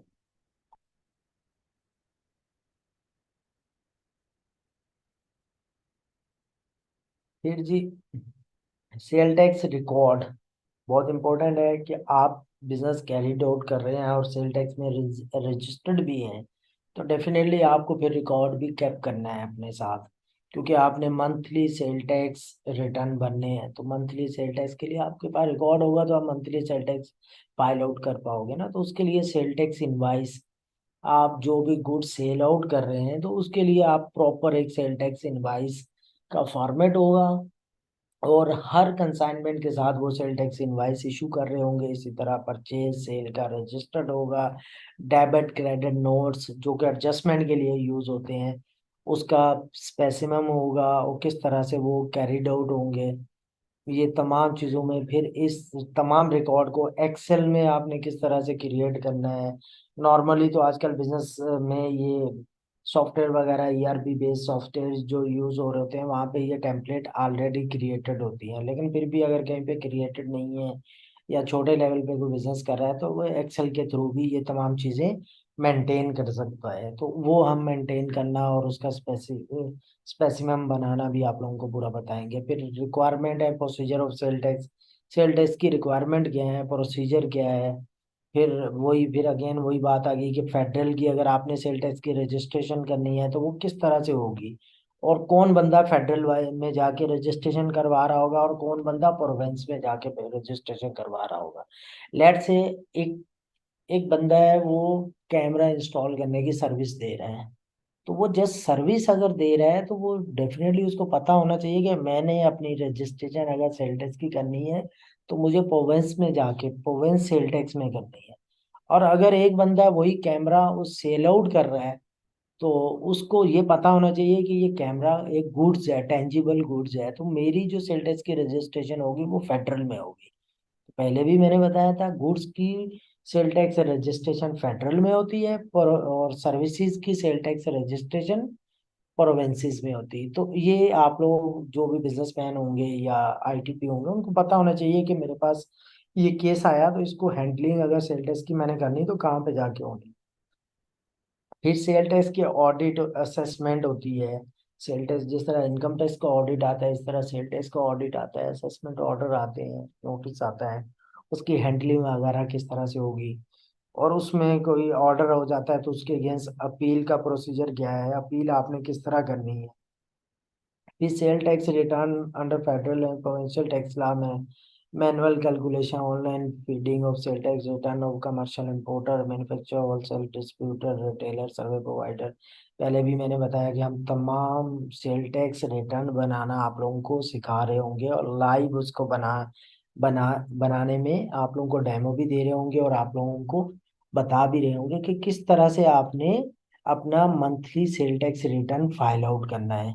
और एनुअली भी फिर देन जाके आपने अपना cell tax return file out करना होता है तो वो किस तरह करना है। ठीक है, और ये तमाम चीजें हम प्रैक्टिकल एग्जांपल केस स्टडीज इसके थ्रू, और जो ये अपील्स वगैरह हैं इसमें कोर्ट के जो ऑर्डर्स वगैरह हैं उनकी बेसिस के ऊपर हम आप लोगों को करना बता रहे होंगे। इसी तरह बजट और नोटिफिकेशन अपडेट, बजट जो आता है हर साल उसके बारे में डिटेल में आप लोगों को समझाएंगे। उसके फिर बाद में जो एसआरओ के थ्रू फिर बजट में अमेंडमेंट्स होती हैं उसके बारे में आप लोगों को डिटेल में इंशाल्लाह बताएंगे। इस तरह पीआरए का लॉ है उसके रिटर्न्स हैं उसके बारे में आप लोगों को बताया जाएगा। मतलब ये प्रोविंशियल सेल टैक्स हो गया। अच्छा जी, आपने अब हम स्टार्ट करते हैं कि लेट से मैंने बिजनेस इनकॉर्पोरेट करना है, बिजनेस की रजिस्ट्रेशन करनी है, तो कहाँ से मैं स्टार्ट करूंगा। इसमें मैंने पहले भी बताया कि पहले आपको पता होना चाहिए कि आप कौन सा बिजनेस करने जा रहे हैं। लेट से पहला बिजनेस की नेचर होती है, स्ट्रक्चर ऑफ बिजनेस है 4 टाइप के, जिसमें पहला है सोल प्रोप्राइटर। अगर एक सिंगल बंदा है और वो एक अपने लेवल पे काम स्टार्ट करना चाह रहा है तो वो अपना बिजनेस रजिस्टर्ड करेगा सोल प्रोप्राइटर बिजनेस, जो कि नॉर्मली एफबीआर से रजिस्टर्ड हम करवा रहे होते हैं।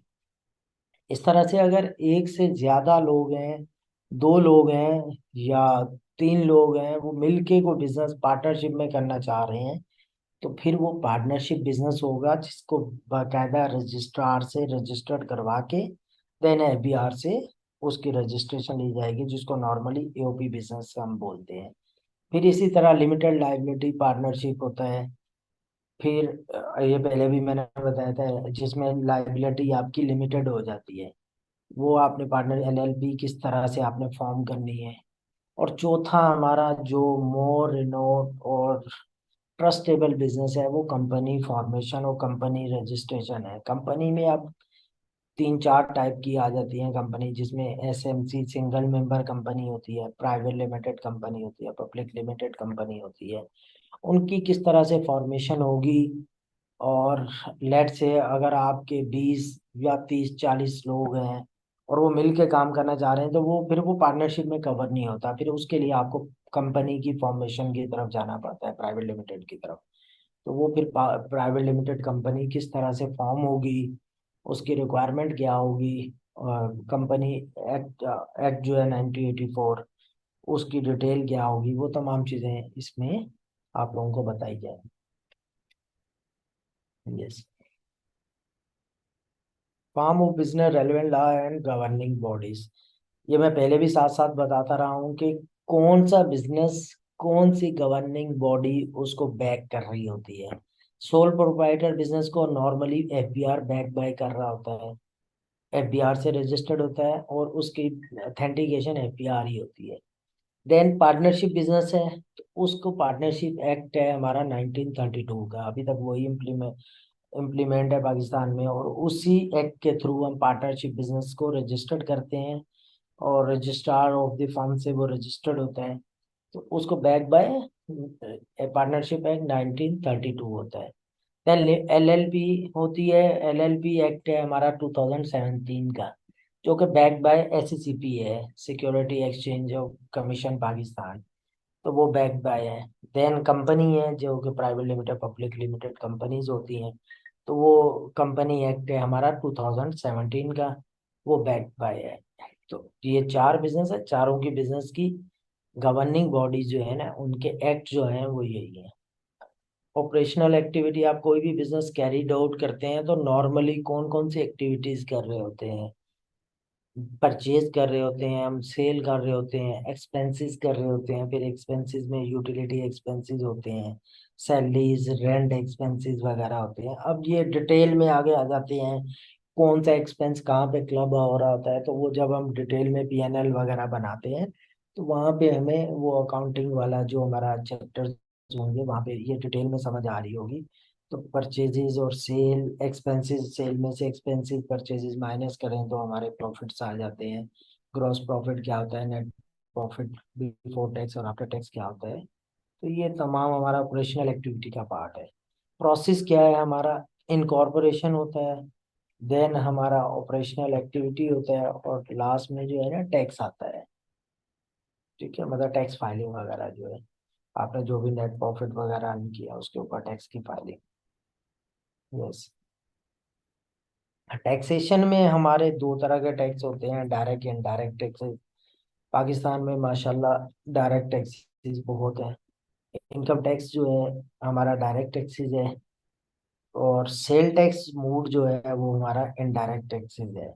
अच्छा, इसकी थोड़ी सी डिटेल में बताया हुआ है। Sale tax payment by one person who will indemnify himself through recovery of the same from another person। मतलब सेल टैक्स एक ऐसा मूड है जिसमें एक बंदा अगर पेमेंट कर रहा है तो वो दूसरे से रिकवर कर रहा होता है। वो पहले भी मैंने बताया था इनपुट आउटपुट का कॉन्सेप्ट। तो इनपुट को आउटपुट के साथ एडजस्टमेंट हम कर रहे होते हैं। लेकिन इनकम टैक्स में जो है ना, जो आपने दे दिया वो चला गया, सवाई एडवांस इनकम टैक्स के, या कुछ एडजस्टेबल टैक्सेस हैं वो वहां से आपके एडजस्ट हो रहे होते हैं।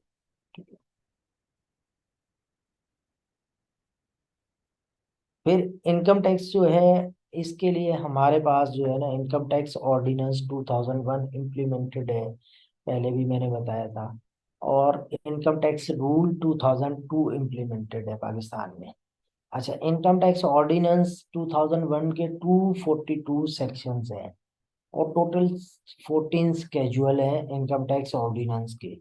इसी तरह इनकम टैक्स रूल के 232 रूल्स हैं, और अदर्स में हमारे एसआरओज वगैरह आ जाते हैं, कि जब एक बजट अप्रूव होता है तो उसके बाद अगर कुछ चेंजेस करनी है मॉनेटरी बिल में, तो वो फिर एसआरओज के थ्रू हो रही होती है। तो ये यहाँ पे डिटेल भी बताई है, SRO issued by FBR to place for so as may be provided in any sections.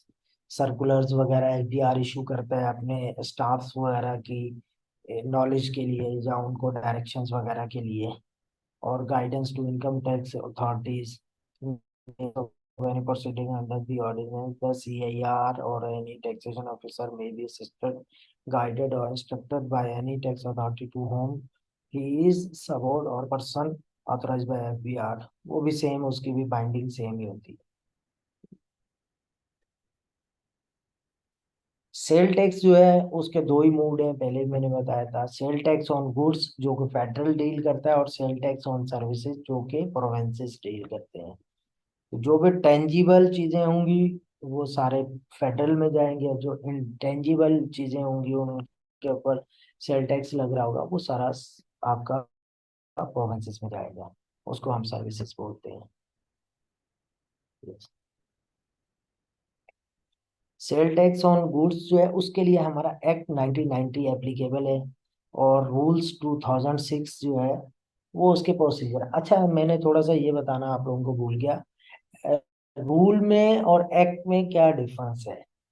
Act basically, act जो है वो स्पेसिफिक करता है चीजों को, और रूल्स जो है ना वो एक्सप्लेन करते हैं। मतलब अगर एक्ट के अंदर जो हमारे 242 सेक्शंस हैं, इनकम टैक्स की बात कर रहा हूँ, तो वो रूल्स जो है ना कहीं हर सेक्शन की एक्सप्लेनेशन दे रहे हैं, और वो रूल्स, हर रूल किसी न किसी सेक्शन के साथ अटैच है। तो रूल्स एंड एक्ट दोनों पैरेलल और पैरेलल चल रहे होते हैं और इन कॉम्बिनेशन में चल रहे होते हैं, ठीक है। और फिर आगे sale tax special procedure withholding rules हैं। अब सेल टैक्स की अगर विदहोल्डिंग है तो उसके लिए रूल्स जो है वो 2007 का एक्ट है। वो विदहोल्डिंग प्रोसीजर हमें बताता है कि सेल टैक्स की विदहोल्डिंग किस पे लायबल है, कौन कर सकता है, और कौन कौन से उसके सेक्शन है। वो सारे रूल्स हमें 2007 में डिफाइंड है। यस। फिर सेल टैक्स ऑन सर्विसेज में हमारे पास जो अथॉरिटीज हैं वो जो यहाँ पे शो की गई हैं, जिसमें सबसे पहले इस्लामाबाद टेरिटरी है, पंजाब टेरिटरी है, सिंध टेरिटरी है, केपीके टेरिटरी है, और बलूचिस्तान टेरिटरी है। सबका मैंने थोड़ी देर पहले ही बताया था। पंजाब के लिए पीएसटी सर्विस एक्ट 2012 इम्प्लीमेंटेड है, और उसके विदहोल्डिंग रूल 2014 है। इसी तरह सिंध के लिए एसआरबी एक्ट 2011 है, और उसके रूल 2011 ही इम्प्लीमेंटेड है। केपीके के लिए सर्विस एक्ट 2022 इम्प्लीमेंटेड है, और उसके लिए विदहोल्डिंग रेगुलेशन भी 2020 की इम्प्लीमेंटेड है। बलूचिस्तान के बीआरए के लिए सर्विस एक्ट हमारा 2015 इम्प्लीमेंटेड है, और उसके लिए विदहोल्डिंग रूल्स जो है 2018 के इम्प्लीमेंटेड है। अच्छा जी, ये थोड़ा सा लेजिस्लेशन का प्रोसेस है कि लेजिस्लेशन होती कैसे है, एक्ट कैसे बनता है, उसके बारे में बताया गया है कि नेशनल असेंबली से मॉनेटरी बिल बनता है, वो नेशनल असेंबली बनाती है, फिर सेनेट में भेजती है, सेनेट अप्रूव करता है या रिव्यू करता है, तो वो फिर प्रेसिडेंट के पास जाता है, तो वो इस तरह से एक्ट बन जाता है। तो ये पूरा आपको प्रोसेस ऑफ लेजिस्लेशन दिखाया गया है। एग्जम्पशन और कंसेशंस हैं। आपको काफी सारे सेक्शंस जो हैं एग्जम्पशंस को डील करते हैं, और कुछ सेक्शंस जो हैं कंसेशंस को जैसे स्पेसिफाई किया गया है। सेक्शन 41 से 51 तक के जो हैं, और 102 है वो एग्जम्पशंस के लिए हैं। इसी तरह पार्ट 1 सेकंड शेड्यूल में जो है ना एग्जम्पशंस है, मैंने पहले ही बताया था कि हमारे 12 शेड्यूल इम्प्लीमेंटेड है इनकम टैक्स में। तो उसमें पार्ट 1 सेकंड शेड्यूल जो है ना वो एग्जम्पशंस को डिफाइन करता है। इस तरह कंसेशंस के लिए रिडक्शन इन रेट्स, कुछ जगह पे हमें रिडक्शन इन रेट है, कुछ स्पेसिफिक लोगों के लिए या कुछ एक्टिविटीज के लिए, वो सेकंड शेड्यूल में मेंशन है। फिर रिडक्शन इन लाइबिलिटी के बारे में जो सेक्शन 43 और सेक्शन 103 है। इसी तरह पार्ट 2 सेकंड शेड्यूल है, वो रिडक्शन और लाइबिलिटी है। फिर एग्जम्पशन फ्रॉम स्पेशल प्रोविजंस वगैरह है, वो पार्ट 4 सेकंड शेड्यूल्स में मेंशन है सारे। तो ये शेड्यूल्स वगैरह नॉर्मली हम जब भी कोई देखना हो तो स्पेसिफिक शेड्यूल से गाइडलाइन हम ले लेते हैं। तो आजकल तो बहुत इजी हो गया है, इंफॉर्मेशन टेक्नोलॉजी की बेसिस पे आप इजीली फाइंड आउट कर लेते हैं। Yes. Separate set of exemption concessions. फिर जी कुछ एसआरओ के थ्रू हमें एग्जम्पशंस या कंसेशंस वगैरह को अगर ऐड करना हो, ओमिट करना हो या मॉडिफाई करना हो, उसके बारे में ये प्रोसीजर का बताया गया है। क्लॉज ऑफ सेकंड शेड्यूल 53(2) में है कि आपने एसआरओ के थ्रू मतलब कोई भी एक सेक्शन है उसमें से कोई चीज ऐड करनी है, या उस सेक्शन में से कोई वर्ड को ओमिट करना है, या उस सेक्शन में कोई मॉडिफाई करना है, कोई एंड और वगैरह लगाना है, तो वो ये सेक्शन उसको डील करता है। देन जी ऑर्डिनेंस है, वही फिर वही बात के इसके लेजिस्लेशन वगैरह किस तरह से होती है, आई थिंक ये उसी के बारे में। Thank you. आई थिंक मेरे एंड से ओरिएंटेशन का ये सेशन ऑलमोस्ट कंप्लीट हो गया है। इसमें मैं ऐड ऑन करूंगा बशारा साहब को कि वो भी थोड़ा सा ओवरऑल इसका ओवरव्यू दे दें, जितनी भी हमारी स्लाइड्स थी। तो बशारा साहब का माशाल्लाह अच्छा एक्सपीरियंस भी है, तो वो भी इंशाल्लाह इसको कॉम्प्रिहेंसिवली समराइज करके आप लोगों को गाइडलाइन देते हैं। जी, ओवर टू बशारा साहब। जी अस्सलाम वालेकुम। अच्छा जी, मैं आप लोगों को बिल्कुल ब्रीफली एक चीज़ बता दूं कि शायद साजिद साहब उस तरह से चीज़ों को सादा करके उन्होंने बताया, डिटेल में बताया, लेकिन मुझे मेरा ख्याल है कि मुझे इनको एक बिल्कुल सिंपल करके बताने की जरूरत है। सर, आपके हिसाब से पहले तो सारे क्वेश्चंस के आंसर्स आपको दिए जाएंगे। अच्छा, मैं आपको बता दूं कि हमारे इस कोर्स के अंदर हमारा जो ऑब्जेक्टिव है ना, मैं मिसाल देता हूँ कि एक बंदा आता है, वो कहता है कि यार मैं कंसल्टेंसी करना चाहता हूँ, या मैं किसी कंपनी में काम करता हूँ, मैं अकाउंटिंग का काम देखता हूँ, या फिर मुझे इतना काम नहीं आता, थोड़ा बहुत आता। तो हम अपने इस कोर्स के अंदर आपको बिजनेस पाकिस्तान में कैसे कैसे किया जा सकता है, क्या क्या स्ट्रक्चर है, आप कंपनी बना के करें, सोल प्रोप्राइटर के जरिए करें, आप पार्टनरशिप के जरिए करें, आप एलएलपी के जरिए करें, ये कंपनियां, ये सेटअप कैसे बनते हैं, ये सब कुछ बताएंगे। कंपनी बन गई, कंपनी बनने के बाद उसने कुछ डॉक्यूमेंट्स, हर साल कानून की रिक्वायरमेंट है, एससीसीपी कहता है कि मुझे फलां फलां इन फलां डॉक्यूमेंट्स जमा करवाइए। कौन कौन से डॉक्यूमेंट्स हमने जमा करवाने हैं, ये चीजें भी आपको बताई जाएंगी, ठीक है।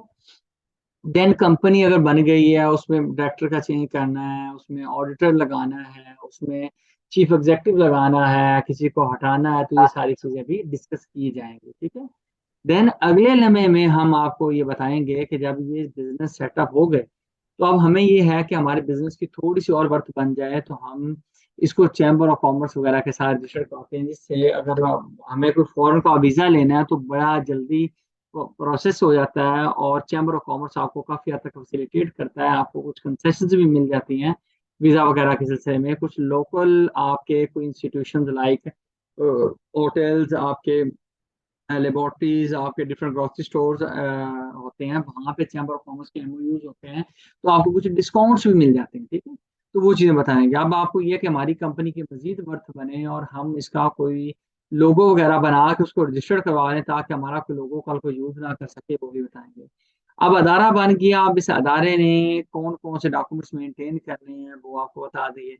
उसके बाद हम ये कहेंगे कि आपने अब रिटर्न फाइल करना है, ठीक है, वो इनकम टैक्स रिटर्न हो, वो सेल्स टैक्स रिटर्न। वो रिटर्न फाइल कैसे होगा, प्रैक्टिकल कैसे किया जाएगा, वो आपको बताया जाएगा। देन उसके बाद आपने जब रिटर्न फाइल कर दिया, एफबीआर वालों ने आपका ऑडिट खोल दिया, उन्होंने कहा कि भाई इसमें कोई खामी है, कमी कोताही है, तो हमारा उन्होंने ऑडिट खोला। अब उस ऑडिट में एफबीआर ने कौन से रिक्विजिट पूरे करने हैं, ऐसा नहीं है कि हमारा हर साल का कभी भी ऑडिट खोल के बैठ जाए, नहीं। हमने वो ऑडिट के जो सेक्शन होंगे वो देखने होंगे कि एफबीआर ऑडिट करते हुए क्या क्या चीजें देखेगा, या हमारा ऑडिट खुल जाता है तो हम एफबीआर को किन किन पॉइंट्स पे काउंटर करेंगे। अच्छा, देन अगर ऑडिटर ने खोल दिया, हमें पसंद नहीं आया और हम चाहते हैं उसके अगेंस्ट अपील करना, तो कमिश्नर अपील्स के पास अपील कैसे होगी, अपीलेट ट्राइब्यूनल के पास अपील कैसे होगी, ग्राउंड ऑफ अपील कैसे बनाए जाएंगे, स्टे कैसे लिया जाएगा, ये चीजें आपको बताई जाएंगी। रिटर्न बनाने के बाद कभी नोटिस आ जाता है, तो उस नोटिस का एक क्या तरीकेकार होता है, मैं ये नहीं कहता कि मैं एडवांस लेवल पे हम लोग नोटिस का बताएंगे, नहीं। एक बेसिक लेवल पे, एक इंटरमीडिएट लेवल पे हम आपको बताएंगे कि नोटिस का कभी भी रिप्लाई आप लोग कैसे फाइल कर सकते हैं, ठीक है। देन आपका सेल टैक्स है, सेल्स टैक्स में आपका फेडरल का कानून अलग है, सब्सिडी कारपोरेशन का अलग है। तो फेडरल का जो कानून है, ठीक है, अच्छा, अभी कुछ मैंने इनकम टैक्स में जो चीज़ें छोड़ी भी हैं, उसमें एडवांस टैक्स है, उसमें विद होल्डिंग्स हैं, और भी बड़ी सी चीजें हैं, वो डिटेल्स में नहीं बता रहा क्योंकि ऑलरेडी आपको बताई जा चुकी है। सेल्स टैक्स में आपका सेल्स टैक्स किन चीज़ों पे चार्ज होता है, किस रेट पे चार्ज होता है, किस चीज़ पे सेल्स टैक्स नहीं चार्ज होता, अगर सेल टैक्स का मेरा कोई एक्स्ट्रा इनपुट पड़ा हुआ है तो उसका रिफंड मैं कैसे ले सकता हूँ, सेल टैक्स में अपील कैसे की जाएगी, तो ये सारी चीजें भी हम लोग देख रहे होंगे। कॉन्डोनेशन की एप्लीकेशन है वो कैसे फाइल की जाएगी, तो ये सारी चीजें एट आर्म्स लेंथ प्रैक्टिकली देखी जाएंगी, ठीक है। उसके बाद आपको ये बता दूं, हम पंजाब का जो पंजाब रेवेन्यू अथॉरिटी का पीआरए का कानून है वो भी पढ़ेंगे कि अगर कोई बंदा सर्विस प्रोवाइडर है तो वो बंदा किस तरह से अपनी रिटर्न फाइल करता है, पंजाब रेवेन्यू अथॉरिटी में कैसे रिटर्न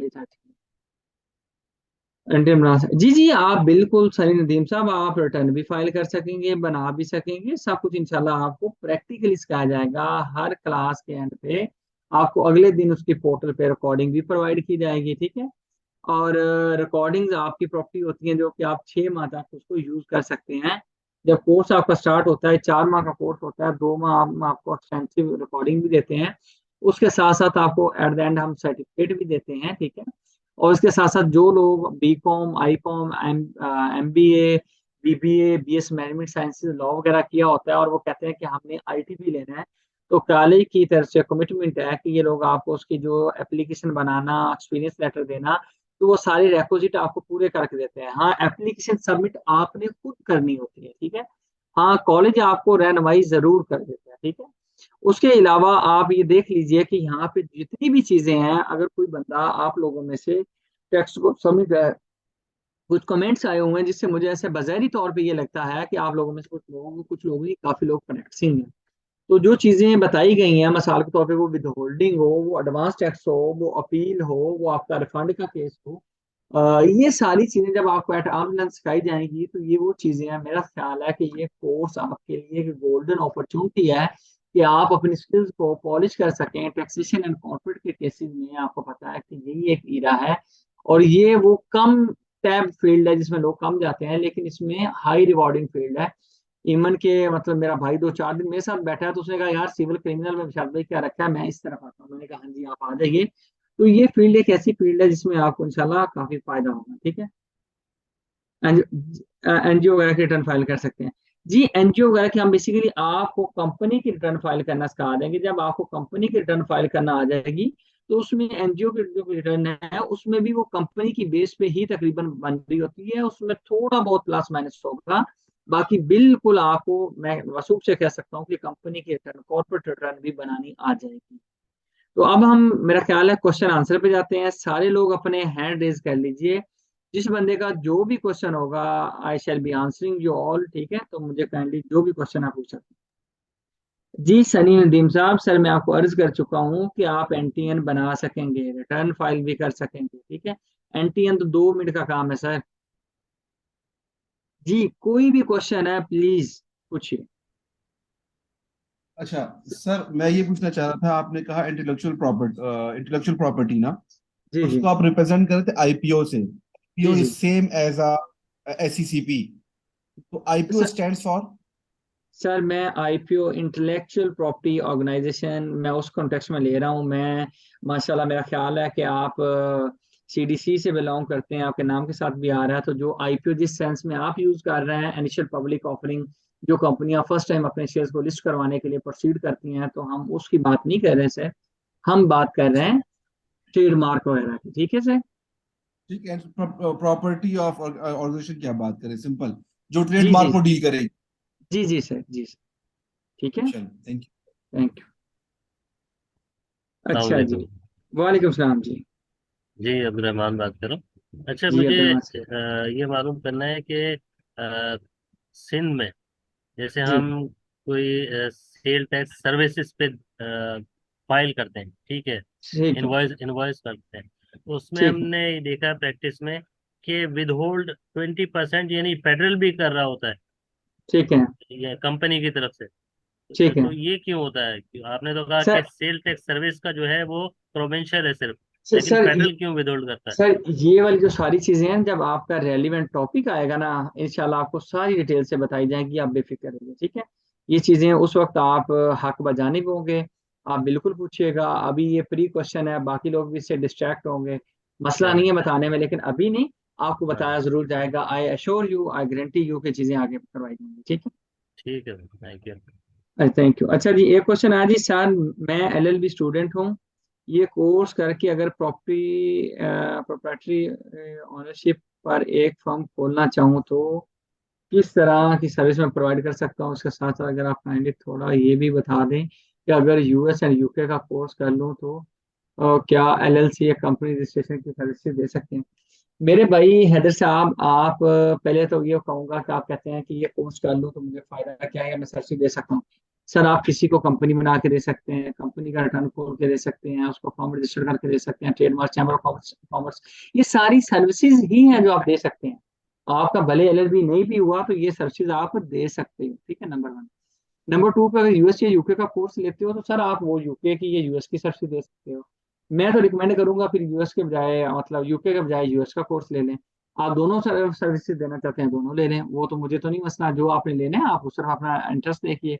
हाँ, एलएलसी वगैरह भी आप दे सकते हैं, किसी बंदे को यहाँ से बैठे हुए अमेरिका में कंपनी खोल के दे सकते हैं। हमारे इस कोर्स में बिल्कुल डिटेल से समझाया जाता है कि वहाँ पे एलएलसी कैसे खोलनी है, क्या डॉक्यूमेंट्स वगैरह बनाने हैं।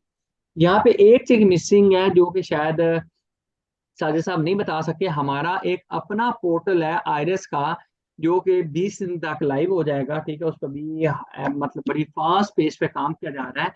वो डिटो कॉपी होगा, रेप्लिका होगा आयरस पोर्टल का, तो आप सब स्टूडेंट्स को वो पोर्टल दिया जाएगा। उस पोर्टल के ऊपर आप बिल्कुल ऐसे ही प्रैक्टिस करेंगे, जो आपका खौफ होता है पोर्टल पे काम करने का वो दूर हो जाएगा, और वो सिर्फ रजिस्टर्ड स्टूडेंट्स को एक्सेस दी जाएगी, ठीक है। सर, क्या आयरिस का डेमो अकाउंट क्रिएट किया जा सकता है? नहीं किया जा सकता, हम आपको पोर्टल देंगे, आप उस पर यूज कर लेना। अफशा फरूकी कहती हैं, why don't you provide written lectures and notes? जी, हम आपको जो जो चीजें बढ़ा रहे होंगे, जो चीजें लॉ से बढ़ाएंगे तो उसकी तो रिटर्न नोट्स की कोई बात ही नहीं है, बेयर लॉ होगा। लेकिन उससे हट के अगर कोई चीजें हम नोट से अपने बढ़ाएंगे, और हम बढ़ाते हैं, और वो नोट्स हम आपको प्रोवाइड करते हैं, ठीक है। सॉरी सर, वो डिस्कनेक्ट हो गया था, इस वजह से क्वेश्चन अगेन, कोई मसला नहीं। Practise as tax lawyer, tax lawyer से मुराद सर ये, अगर आप सर्विस दे रहे हैं तो आप टैक्स लॉयर ही, हम टैक्स लॉयर से मुराद हम ले रहे हैं कि आईटीपी के तौर पे आप सर्विस प्रोवाइडर, ठीक है।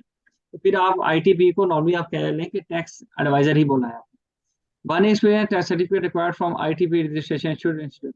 जी, इंस्टीट्यूट के बैक एंड पे हमारी एक सीए फर्म भी है, एक लॉ फर्म भी है, तो आपको एक्सपीरियंस लेटर प्रोवाइड किया जाएगा, ठीक है। एलएलबी पास के लिए क्या स्कोप होगा? एलएलबी वाले मैविश, उन लोगों को कोई टैक्स की प्रैक्टिस नहीं आती होती, उन लोगों ने डिग्री जरूर की होती है। हम आपको प्रैक्टिकली एक्सपोजर देते हैं, ये मैविश आप भी जानती हैं, ये मैं भी जानता हूँ। एलएलबी में कितना टैक्स बढ़ाया जाता है, एक पेपर है जिसमें का वो लेबर लॉ भी होता है, जिसके अंदर इनकम टैक्स भी होता है, जिसके अंदर सेल टैक्स भी होता है। उसमें यही बढ़ाया जाता है कि आपके हेड्स ऑफ इनकम क्या है, एफबीआर के फंक्शन क्या है, अपील कितने दिन में करनी है, दो चार क्वेश्चन करके हम लोग बस कर लेते हैं, ठीक है। वे this institute itself is registered. Syed Aftab साहब, हम लोग एफबीआर से, एससीसीपी से, इंटेलेक्चुअल प्रॉपर्टी से, आईएसओ से, ठीक है, यहाँ से रजिस्टर्ड हैं, ठीक है। बेसिकली हम एक ट्रेनिंग ट्रेनिंग प्रोवाइडिंग इंस्टीट्यूशन है, ठीक है। अदर खान कहते हैं, और काइंडली ये भी बता दें कि लेक्चर रिकॉर्डेड हैं, और अगर नहीं जी, ये हमारे लाइव सेशन होंगे, और लाइव सेशन की आपको रिकॉर्डिंग प्रोवाइड की जाती है, ठीक है। I also want this. Saddam भाई, ये आप अपने कोऑर्डिनेटर से बात कीजिएगा, वो आपको हेल्प आउट कर देंगे, ठीक है। अच्छा, जुनेद साहब कहते हैं, सर क्या टाइम ड्यूरेशन फॉर में रिड्यूस हो सकता है? जुनेद साहब, भले आप रिकॉर्डिंग पिछले सेशन की ले लीजिए इंस्टीट्यूट से, मतलब मेरा नहीं ख्याल कि आपको लेनी चाहिए। तो उसको आप भले अपनी पेज पे, वो जो 60-70 घंटे का कोर्स है, आप डबल स्पीड करके सुन लें। अब्दुल्ला कहते हैं, मैंने 2 इयर्स कॉमर्स में हूँ, क्या इस कोर्स के बाद मैं ये सर्विस दे सकता? इस कोर्स करने के में हम आपको सिखाएंगे। सर्विस तो कोई भी बंदा दे सकता है, मतलब लेट्स को जो हमने सर्विसेज बोली हैं। हाँ, जो बंदा एलएलबी वाला है, जो बंदा कोई अकाउंटेंसी वाला है, उस पे लोग ज्यादा रिलाय करते हैं। बाकी अगर मार्केट में ऐसे एक बंदा है तो उस पे लोग रिलाय नहीं करते, ठीक है। अगर आप कहते हैं कि मैंने ये कोर्स किया या मुझे चीजें आती है, तो लोग फिर इस पे आपको वो हौसला अफजाई आप ही करते हैं। फीस स्ट्रक्चर से गाइड कर देंगे। फीस स्ट्रक्चर रॉजर साहब आपके रेलिवेंट कोऑर्डिनेटर बात करेंगे, मैं एक ट्रेनर हूँ, तो ये चीजें मेरी डोमेन में नहीं आती। अब्दुल्ला का सर्टिफिकेट मिलेगा जी, सर्टिफिकेट आपको बिल्कुल मिलेगा। सैयद इरफान अब्बास साहब कहते हैं, sir I am also chartered management accountant, यानी कि ये एसीएम में है, ठीक है। I just want to request you that in set access kindly briefing explain the adjustment of the import and export and HS code. Syed Arfan साहब, ये चीज़ें प्रायर है। मैंने आपको कहा कि हमारा जो सेशन का एजेंडा है वो हमारा सिर्फ ओरिएंटेशन है, ठीक है। जब आपका रेलिवेंट टॉपिक आएगा, आप भले मुझे वहां से आगे ना जाने दीजिएगा, आपके साथ साहिब साहब होंगे, आपने वहां पे उसकी ब्रेक लगा देनी, आपने कहना साहिब साहब नहीं, ऐसे आगे नहीं जाना। इस एक डिप्लोमा कोर्स है। सैयद आफ्ताब रजा साहब, ये हमारा, मैंने आपको पहले बताया, ट्रेनिंग है, ये एक स्किल है। मैं अगर आपको ये कहूँ कि ये सर्टिफिकेट लें, ये एक जैसे बीकॉम की डिग्री है, एमकॉम की डिग्री है, एमबीए की डिग्री है, आप जाएंगे तो वो उसको लोग मानते हैं। तो भाई एमकॉम वाले, एमबीए वाले मार्केट में धक्के खा रहे हैं, हम आपको स्किल्स दे रहे हैं, हम आपको कुछ सर्टिफिकेट डिग्रियां नहीं बांट रहे, ठीक है। हम आपको स्किल देंगे, सर्टिफिकेट हम देंगे, लेकिन ये नहीं है कि आप ये कहेंगे मैं सर्टिफिकेट लूँ, मार्केट में जाऊँ और बंदा कहे अच्छा ये सर्टिफिकेट आजा जॉब कर ले, ठीक है। तो ऐसा नहीं होता, लोग मास्टर करके एमपी करके धक्के खा रहे हैं।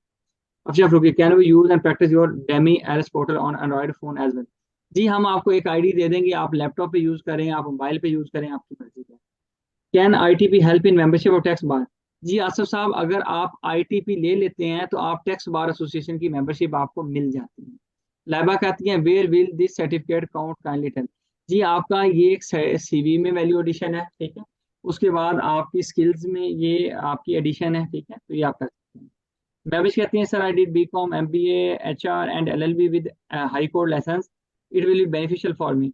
महविश, अगर आपको लगता है जो चीज़ें आपको मैंने बोली हैं, अगर वो चीज़ें आपके लिए बेनिफिशियल हैं, और जो कि मेरे हिसाब से होंगी भी 110% होगी। आपने क्योंकि बी कॉम में लेट्स सपोज पढ़ा हुआ है कि अच्छा जी अपीलेट ट्राइब्यूनल होता है, हाईएस्ट टैक्स कोर्ट होती है ऑन क्वेश्चन ऑफ फैक्ट। अब उसके अंदर अपील कैसे करनी है आपको नहीं पता, ठीक है। अब वो अपील करनी है, उसमें अगर आपने पढ़ा भी हुआ है इतने दिन में होगी, फला जुडिशियल मेंबर होगा, फला अकाउंटेंट मेंबर होगा, तो अपील करनी आपको बताई जा रही है, ठीक है। तो यहाँ पे हम आपको ट्रेन कर रहे हैं, ठीक है, ट्राई टू अंडरस्टैंड। अच्छा जी, बाकी लोग क्वेश्चन प्लीज। जी जुबैर साहब, आप अपना माइक अनम्यूट करके पूछ सकते हैं जो भी आपका क्वेश्चन है। जी सलाम अलैकुम सर। वालेकुम सलाम अच्छा सर। सर, मुझे मेरा क्वेश्चन ये आईटीपी से रिलेटेड है कि आईटीपी का क्या हमें कोई पेपर पास करना होगा या उसके लिए आपसे प्रिपरेशन करवाएंगे या क्या होता है उसके लिए, मुझे इतना सर इन्फॉर्म कीजिए। सर आईटीपी का एक इंटरव्यू होता है, ठीक है। मैं आपको बता दूं, ये जो आपको बताया साहिब साहब ने, नंबर 1 पे आपकी एक एप्लीकेशन बनेगी, नंबर 2 पे एक्सपीरियंस लेटर होगा, नंबर 3 पे आपकी क्वालिफिकेशन होगी, नंबर 4 पे एफिडेविट होगा, ठीक है। तो कुछ चीज़ें होंगी जो आपको हम प्रोवाइड कर देंगे, उसका आप बना के भी दे सकते हैं, आपको सैंपल भी दे सकते हैं, आप खुद भी तैयार कर सकते हैं, ठीक है। उसमें हाँ एक्सपीरियंस लेटर आप खुद नहीं बना सकते, वो आपको इंस्टीट्यूट प्रोवाइड कर रहा होगा, ठीक है। आपका एक इंटरव्यू होगा, आप अपने आरटीओ में एप्लीकेशन डालेंगे, वो आपको बुलाएंगे, वहां पे इंटरव्यू में क्या क्या क्वेश्चन पूछे जाएंगे वो यही होंगे जो हम आपको कोर्स में बढ़ाएंगे। अच्छा जी कितने दिन में अपील की जाएगी, अच्छा जी ग्राउंड ऑफ अपील क्या होते हैं, अच्छा जी विद होल्डिंग क्या होती है, अच्छा जी रिटर्न के क्या एक्सटेंशन हो सकती है, क्या अमेंडमेंट कितनी दफा हो सकती है, ऑडिट कितने साल का हो सकता है। तो इन्हीं में से ही चीजें पूछी जाएंगी, जो चीजें हम आपको बढ़ाएंगे यही चीजें होंगी। हाँ इन द मीन अगर आप लोगों का दिल करेगा, अगर 2-4 लोग आ गए, 5 तक लोग हुए, तो हम बकायदा उनको इंटरव्यू की तैयारी भी करवा देंगे स्टूडेंट्स। अच्छा सर, एक और question, teacher who will be the teacher, मतलब आप क्या पढ़ाएंगे, और आपसे पहले जो टीचर थे ओरिएंटेशन में वो कह रहे थे मैं मैनेजमेंट की तरफ से हूँ, वो क्या पढ़ाएंगे, और दोनों के पढ़ाने के अंदाज में बड़ा डिफरेंस है। उसमें तो सर अच्छा सॉरी से नींद आ रही थी उस सेशन में, तो आपने थोड़ा सा आगे थोड़ा सा कॉन्फिडेंस दिया, तो ये मुझे बताएं कि how many classes do you teach, और टीचर जो है ना वो कौन होंगे। सर, अगर आप मुझे हुक्म करेंगे तो मैं हाजिर हूँ सर, आप हुक्म करें। बंदा है ना, चीज़ कोई 13-14 सेशन बढ़ा चुका है अल्हम्दुलिल्लाह, ठीक है। तो उसके अलावा भी हमारे पास ट्रेनर्स हैं, ठीक है। अगर आपको लगता है कि मैं आपके लिए मौजूद हूँ तो सर मैं हाजिर हूँ, आप हुक्म करें। मैं तो आपको सारा income tax sale tax side से बढ़ा सकते हैं। बेसिकली हम ब्लेंड में चाह रहे होते हैं, कुछ एरिया वो बढ़ा रहे होंगे, लेट्स सपोज कुछ सेल टैक्स का एरिया, ठीक है, कोई इनकम टैक्स का कॉर्पोरेट का एरिया मैं बढ़ा रहा हूँ, ठीक है। लेकिन इफ़ यू थिंक कि मतलब पहले आपको नींद आ रही थी तो ठीक है, मैं सारा सेक्शन मैं बढ़ा दूंगा। अल्हम्दुलिल्लाह मैं मतलब एक ऐसे से पढ़ा रहा हूँ। और मेरे कोई कह लीजिए कि कोई 3 session back to back physical के चल रहे होते हैं, 3 सेशन मेरे ऑनलाइन के चल रहे होते हैं। फॉर्चुनेटली मैं ये जो आपका बैच है इसमें अवेलेबल भी हूँ, तो मैं हाजिर हूँ, ठीक है। आप समझे, मैं हूँ आपके पास, मैं अवेलेबल हूँ, ठीक है सर। बहुत शुक्रिया, थैंक यू। हाँ तो कोई एक होना चाहिए ना सर, वैसे भी क्योंकि हर किसी का वे अलग होता है और स्टूडेंट्स को समझने में भी टाइम लगता है। अंजलि, अगर आपका ये क्वेश्चन है तो कोई मसला नहीं, आप समझे आपके पास एक चैनल है, ठीक है। बेसिकली हम ये सोचते हैं कि जो बंदा जिस एरिया का मास्टर है, जिसकी एक्सपर्टीज जिस एरिया की है ना, मैं मिसाल देता हूँ। अब मेरा कॉर्पोरेट का अच्छा एरिया है, इनकम टैक्स का मेरा अच्छा एरिया है, इनकम टैक्स में कॉर्पोरेट की मेरी जो कॉर्पोरेट रिटर्न है मेरी कम प्रैक्टिस है, ठीक है, मैं आपको ओपनली बोलूँगा। फिर कॉर्पोरेट की जो रिटर्न है, जो हमारे कुछ सीनियर मेंबर्स होते हैं, आप उनको दे देते हैं, ठीक है। ऐसे मैं आपको कहूँ नहीं जी, मैं बढ़ाने को ये नहीं, अल्हम्दुलिल्लाह मैंने बड़े बड़े क्लाइंट्स ले रखे हैं, लेकिन जो वो सीनियर टीचर होता है, हमारी कोशिश होती है कि उसको एरिया दिया जाए, ठीक है। लेकिन समटाइम ये भी होता है कि लोग कहते हैं यार वो तो स्लो स्लो बढ़ा रहा था, उसमें स्पार्क नहीं था, ठीक है। तो ये भी हम कर लेते होते हैं कि एक बंदा बढ़ाया था, दूसरा उसको रिकैप कर देते हैं, ठीक है। एट द एंड हमारा ऑब्जेक्टिव ये है कि हमारे सेशन में जो बंदा आए वो एट द एंड मार्केट में जाके कहे कि भाई मैं सीख के आया हूँ, आओ मेरे साथ बैठ के बात करो, ठीक है। जो मार्केट में आपके बड़े से लोग प्रैक्टिसिंग है, आप उनके साथ जाके बात करने वाले बने। हमारा ये ऑब्जेक्टिव है कि एक फ्रेशर आए, हमसे सीखे, जाके प्रैक्टिस करे, और उसके सामने किसी सीनियर के सामने वो जलील ना हो, वो फाइलें उठा के ना घूमता रहे, ठीक है सर दैट आपसे सीख के हम खुद टीच कर सकते हैं आपके इंस्टीट्यूट पे? जी। आपसे सीख कर ये कोर्स कर कर हम आपके इंस्टीट्यूट पे खुद पढ़ाने के काबिल हो सकते हैं? सर हमारे पास जितने हैं ना, मैं एक आपको ओपनली चीज बता दूं कि हम ना नॉन बिग फोर का बंदा लेते नहीं है, ठीक है। जो बिग फोर ऑडिट फर्म्स है ना हमारी, ठीक है, आपको पता है कि दुनिया की 4 बड़ी जो कॉर्पोरेट एंड कंसल्टिंग की फर्म्स है, अगर मैं आपको अपना तारुफ करवा दूं, 1 मिनट रुकिए, बंदा ने चीज आपको अपना तारुफ भी करवा देता है, ठीक है। 1 मिनट बस दीजिए। तो सर आपने आपको मेरी वेबसाइट पे पढ़ा था माशाल्लाह से बहुत सर मैं आपको अपना बता देता हूँ। ये नालायक आदमी का छोटा सा तारुफ है, ठीक है। हाई कोर्ट का मैं लाइसेंस है, ठीक है, पंजाब बार काउंसिल का, ठीक है। मैं प्रैक्टिकली कराची में क्लासेस ले रहा होता हूँ, ठीक है। तकरीबन 10 ईयर्स का मेरा एक्सपीरियंस है। मेरी अपनी लॉ फर्म भी रजिस्टर्ड है, एक सीए फर्म के अंदर मैं पार्टनर लीगल एंड टैक्स हूँ, ठीक है। सीए फाइनल के कोई बदकिस्मती से अनफॉर्चुनेटली कुछ पेपर्स रुके हुए हैं, को दो को वो टाइम ही नहीं मिल पा रहा। मैंने शादी कर ली है अपने बिजनेस के साथ, अपने ऑफिस के साथ, तो एक बेगम से फुर्सत नहीं मिलती कि दूसरी बेगम को टाइम दे सकूं। ये जो सीए है ये भी एक फुल टाइम बेगम है, जिसको उस वक्त तक अगर आप टाइम नहीं देते, ये राजी नहीं होती, तो उस वक्त तक ये पास नहीं होते, ठीक है। लेकिन अल्हम्दुलिल्लाह आई एम क्वाइट सेटिस्फाइड। जो मेरे लोग स्टूडेंट मुझसे पढ़ते हैं, आप उनसे मेरा फीडबैक लीजिए। इवन के ऑनेस्टली स्पीकिंग के जो लोग पेज के ऊपर भी कमेंट करते हैं, आप जाकर उनसे पूछिए कि हाउ दे इम्प्रेस्ड या how they learn from me, ठीक है। तो अगर आप लोग को ये नहीं मैं कह रहा, उसमें से डिफरेंट लोग होंगे, आप उनका नंबर लीजिए, उनसे कांटेक्ट कीजिए, उनसे पूछिए। यहाँ पे मैं कोई बेचने नहीं आया, मैं आपको सिखाने के लिए आया हूँ। हमारा स्लोगन ये है, पढ़ाना नहीं सिखाना है, ठीक है। मेरा बीकॉम है, एमएससी इकोनॉमिक्स भी है, डिप्लोमा इन टैक्सेशन लॉ है पंजाब यूनिवर्सिटी से, ठीक है। तो ये छोटी सी मेरी प्रोफाइल है, तो ये चीज़ है। जी सर।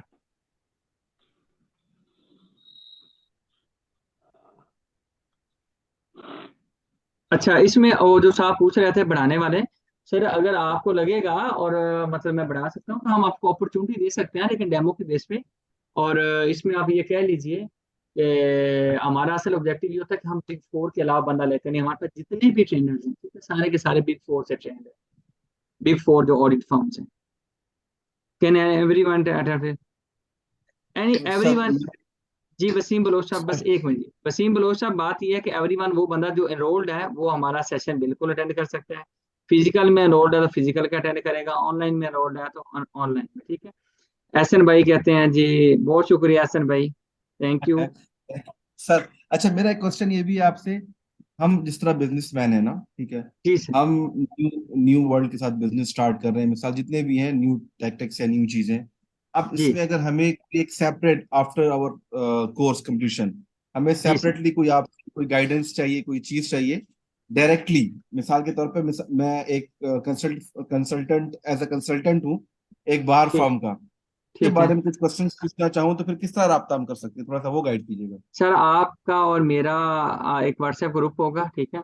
आपके जो भी क्वेश्चन होंगे, हम सारे लोग ग्रुप के अंदर क्वेश्चन डाल देते हैं, ठीक है। आपका क्वेश्चन है, किसी और साहब का क्वेश्चन है, मोस्ट ऑफ द टाइम ये होता है कि मैं बड़ा प्रॉम्प्टली रिस्पॉन्ड करता हूँ, ठीक है, most of the time. Okay, लेकिन वेल नोटेड। फ्रीक्वेंट कभी ऐसा होता है, मिसाल के तौर पे आज मैं इस्लामाबाद आया हुआ हूँ, यहाँ पे नमल यूनिवर्सिटी में मेरा एक सेशन था, आई वाज बिजी थे, पूरा दिन मेरा गुजर गया, ठीक है, बात कर रहा हूँ। अब मुझे स्टूडेंट्स, डिफरेंट स्टूडेंट्स ने अप्रोच किया, मैसेज किए, मैं उनको अकोमोडेट नहीं कर सका, ठीक है। मेरा हाँ कोई जी, केस फिक्स हुआ है, मैं वहां मौजूद हूँ, कोर्स में हूँ, तो मैं आपको अकोमोडेट नहीं कर सकूंगा, मैं वहां से फ्री होके आपको आंसर करूंगा, ठीक है। इतने में ये भी वेल होता है वेल समटाइम, माशाल्लाह आपको तो समझदार आदमी हसन भाई, अगर कोई बच्चा सवाल पूछता है और आपको वो क्वेश्चन आता है, तो समटाइम मैं स्टूडेंट को भी कहता हूँ कि आप रिस्पॉन्ड कीजिए, उससे क्या होगा कि आप गलत बताएंगे, मैं करेक्ट करूंगा, अगर आपने सही बता दिया तो आपको कॉन्फिडेंस आएगा। Okay, thank you sir, thank बहुत यू सर। जबरदस्त। Thank you. Thank you. जी जुबैर भाई। Thank you sir. Thank you जी। अफशां फरूकी साहबा।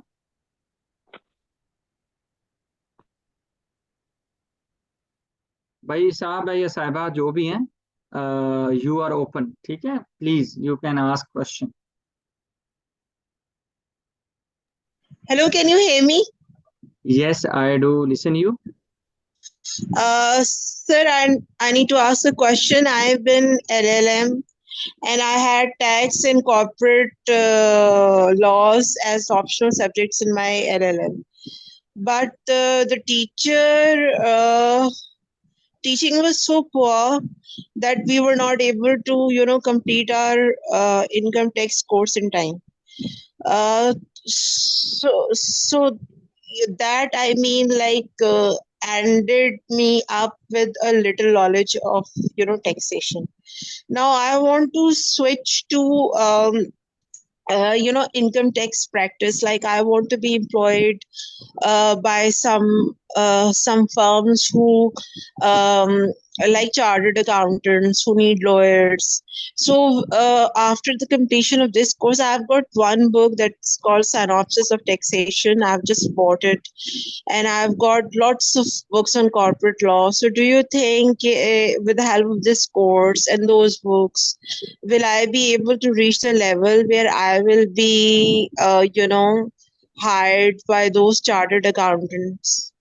And will I be able to live up to their expectations and meet the criterion that they are Dear, looking for?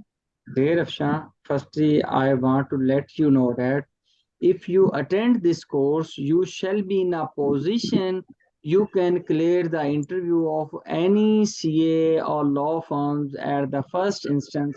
But the first thing you have to attend the entire course. I saw many students, they start the course with extreme level of enthusiasm, but after taking 10 to 15 classes, they said, sir, मैं मसरूफ हूँ, sir, I can't take class, I shall be attending the recording. And after that, they don't attend the recording and lectures get piled up, और वो lectures पे lectures combine होते जाते हैं. And we have a mechanism, the portal we have made is based on the artificial intelligence, and we got the data. The student who have attended the number of lectures, the time duration, listened, the lecture listened by the student, हमारे पास complete आपकी details होती हैं, किस बंदे ने कितने lectures attend किए हैं, उसके बैक एंड पे क्या डाटा है, क्या नहीं है, कितना लेक्चर अटेंड किया, कितने टाइम प्ले किए. तो आपको ये बता दूं कि when you shall be going into any form, मैं आपको एक चीज बड़े वसूख से कह सकता हूँ कि I done my articles from one of the big four audit firm Ernst and Young. तो उसमें ऐसा था कि मैंने जब एक टाइम लगा लिया तो जो चीजें वहां पे सीखी, I assure you and I guarantee you कि जो चीजें वहां से मैंने कोई सीखी 3.5 साल में, फिर उसके बाद मैंने वो सारी चीजें बाद में एज अ मैनेजर एक फर्म में तकरीबन 1.5-2 साल में काम किया, वहां पे अप्लाई की. उससे पहले एक और जगह पे मैं काम करता था, फिर मैं अपनी प्रैक्टिस में आ गया. वो जो सारी चीजों का निचोड़ है, हाँ ये पॉसिबल नहीं है कि I shall be guiding you everything, but I shall be guiding you the things you can say, कि वो चीज आप शायद 2 साल में खुद प्रैक्टिस करके किसी इवन के सीनियर के साथ भी काम करके ना सीख पाए, जो हम आपको इस कोर्स में सिखा देंगे, ठीक है. लेकिन आपको क्लासेस सारी अटेंड करनी होगी, नंबर 1. नंबर 2 पे आपको जो अगर हम कोई काम देते हैं, वो आपको सिर्फ क्लासेस अटेंड करनी इनफ नहीं है, वो काम खुद पढ़ के आना होगा. मैं समटाइम आपको कह दूंगा कि आप कल लेक्चर 181 पढ़ के आए, जब नेक्स्ट क्लास में आता हूँ आप मैं पूछता हूँ, अच्छा जी अफशान बताएं आपने लेक्चर सेक्शन 181 पढ़ा, तो sorry sir I was busy. तो ऐसा होता है, मैं आपको ये नहीं कह रहा कि मतलब टीचर्स की भी नालायकियां होती हैं, लेकिन अल्हम्दुलिल्लाह हम लोग जो आपके साथ कमिटमेंट करेंगे वो पूरी करेंगे. इसमें मैंने जब एक साहब से बात की, मैंने कहा कि यार ये हम इस कोर्स में ये चीजें जी करवाते हैं, तो मुझे उन्होंने कहा कि सर आप इतनी चीजें कैसे करवा लेते हैं। मैंने कहा जी आप कोर्स अटेंड कर लीजिए, आपको आइडिया हो जाएगा कि हम क्या चीजें करवा रहे हैं या क्या नहीं करवा रहे हैं। जो भी आप, अगर अफशा एक LLM किया हुआ है, आपने, आप जानती होंगी कि ट्रस्ट में कि LLM के लोग हमारे पास इतने ऑडियंस है, तकरीबन 30 to 40% ऑडियंस हमारे पास LLM की। उसकी वजह क्या है कि पीस ऑफ पेपर डिग्री तो है, ठीक है, लेकिन they don't know how to practise, क्या चीजें हमने बनानी है, क्या चीजें डॉक्यूमेंट्स होंगे, क्या नहीं होंगे। ट्रस्ट में कि मतलब मैं एक मिसाल दे दूं कि ये जो मुझे लॉ आता है, ये जो टैक्स का काम आता है, ये मुझे LLB ने नहीं सिखाया, अल्लाह माफ करे, ये मेरे पास लाइसेंस है, ठीक है, ये अल्लाह ने एक इज्जत बख्शी हुई है, मेरे पास हाई कोर्ट का लाइसेंस है, लेकिन ये चीजें मेरी उस फील्ड ने CA ने सिखाई हैं, जिसमें मुझे रगड़ा खा के मुझे 11,700 रुपये मिलते थे, और मैं 3-4 साल मास्टर करके, लॉ करके, CA के पेपर दे के यही वाली चीजें सीख रहा था, ठीक है। तो इंशाल्लाह आप किसी भी फर्म में जाएंगी तो आप कहीं वहां से मायूस नहीं आएंगी, ठीक है। I believe your question is addressed. If you have further clarification or suggestion or recommendation or anything, you can speak. जी अख्तर साहब, तब तक आप पूछ लीजिए। अख्तर भाई, मेरा ख्याल है अख्तर भाई का गलती से माइक ओपन है। जी कोई और साहब कोई क्वेश्चन पूछना चाहें, कोई भी क्वेश्चन पूछना चाहें, तो मैं अवेलेबल हूँ आप लोगों के लिए। सबके क्वेश्चन खत्म हो गए भाई? अस्सलाम वालेकुम सर। वालेकुम सलाम सर। सर इसमें आज का ओरिएंटेशन बड़ा अच्छा था, जो पहले भी टीचर थे उन्होंने भी बड़ा अच्छा जो है ना वो गाइड किया, आपने भी। अच्छा, इसके साथ साथ आप जो हमें लेक्चर देंगे तो कोई ऐसी बुक्स जो कि हमें साथ सपोर्ट करें कोई हैं, कि या हम टोटली इसी पे जो 4 महीने के आपकी क्लासेस हैं उसी पे डिपेंडेंट रहें, सर अब मैं या आपको एक किसी चीज बता सपोर्टिव दूं, बुक्स हमें अब। एक ना CA इंटरमीडिएट की टैक्सेशन की बुक है, ठीक है, वो बुक CAF 2 के नाम से है, वो हम आपको रिकमेंड करेंगे और सॉफ्ट में आपके साथ शेयर भी करेंगे। हमारा एक स्टडी मटेरियल तो वो होगा। नंबर 2 पे हमारा एक जो बेयर लॉ है, हम उसको फॉलो करेंगे, ठीक है। नंबर 3 पे कुछ नोट्स हम आपको अपने भी देंगे, ठीक है। नंबर 4 पे इंशाल्लाह हम आपके बकायदा MCQs वगैरह का भी एक मैकेनिज्म आपको देंगे, जिसपे आप MCQs वगैरह हमें सॉल्व करके प्रोवाइड करेंगे। अभी माशाल्लाह आप लोग बड़े इंथ्यूसियास्टिक हैं, आप कह रहे हैं हम ये कर देंगे, तबाही फेर देंगे। यकीन करें कि कुछ क्लासेस में मैं आपको बता रहा हूँ उसकी वजह क्या होती है। जब भी एक इंसान का एक साइकोलॉजिकल इफेक्ट है, कोई नई चीज स्टार्ट करता है या कोई नई मोहब्बत होती है, तो इंसान सबसे स्टार्ट में उसके पीछे बिछ जाता है। कुछ टाइम के बाद वो थोड़ा थोड़ा बंदा उससे पीछे हटना शुरू हो जाता है, ठीक है। तो ये मैं आपको अपनी बंदा नसीज अपनी पास प्रैक्टिस से बता रहा है कि होता ऐसे ही है। इसकी ये वजह नहीं है कि मतलब मेरा स्पार्क कम हो जाएगा या किसी और टीचर का स्पार्क कम हो जाएगा। हर बंदा अपनी पूरी ईमानदारी से काम करता है, ठीक है। जो काम नहीं करता हम उसको वैसे ही फारिग करा देते हैं, फारिग बंदे को हम रखते भी नहीं, ठीक है। तो आपने फिर कॉपरेट ये करना होगा कि पढ़ना होगा, ठीक है, और जो चीजें हम आपको प्रोवाइड करेंगे आप वही कर लें, तो अल्लाह के हुक्म से आप इस पोजीशन पे होंगे। मैं आपको गारंटी करता हूँ कि आप किसी फॉर्म में भी इंटरव्यू दे लेना, और भले वो असिस्टेंट मैनेजर की पोजीशन को मैनेजरियल लेवल का भी हो, ठीक है, आप कर लेंगे। लेकिन मेरी अगेन रिक्वेस्ट वही है कि आपको डेली पढ़ना है, हफ्ते में 2 क्लासेज हैं, और क्लास आपने नहीं छोड़नी, लाइव क्लास होगी। आपके जेहन में एक फजूल भी क्वेश्चन आता है तो आप पूछिए, ठीक है। अगर आप क्वेश्चन नहीं पूछेंगे तो आपका फिर वो रिकॉर्डिंग, यार कोई मजा नहीं आता रिकॉर्डिंग के बाद। मेरी नजर में रिकॉर्डिंग होनी इसलिए जरूरी है कि कल को आपको कोई लेक्चर, आपका कोई खुदा ना खासा इमरजेंसी से रह गया, या आप अगर कोई क्लास अटेंड नहीं कर सके, ठीक है, तो आपके पास हो, वरना आप रिकॉर्डिंग को प्राइमरी सोर्स नहीं बनाए, ठीक है।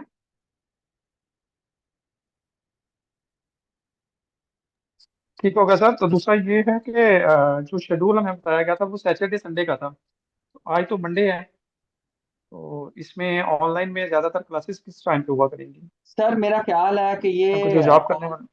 मैनेजमेंट इंतजामिया की तरफ से किसी बंदे ने, हो सकता है बताने में कोई मिसकम्युनिकेशन होगी हो, या कुछ ऐसा मैं कह सकता हूँ, मिसकम्युनिकेशन कह सकता हूँ। वरना हमारा सेशन सर मंडे ट्यूसडे ही होगा, ठीक है। इसमें वैसे तो अभी 9 बजे हमारी क्लास हम रखेंगे, लेकिन अगर आप सब लोग चाहेंगे तो इसका टाइम हम 8:30 तक ला सकते हैं, ठीक है। इससे पहले नहीं, उससे पहले मेरी फिजिकल क्लास होती है, ठीक है। तो इस टाइम हम इसको रख सकते हैं,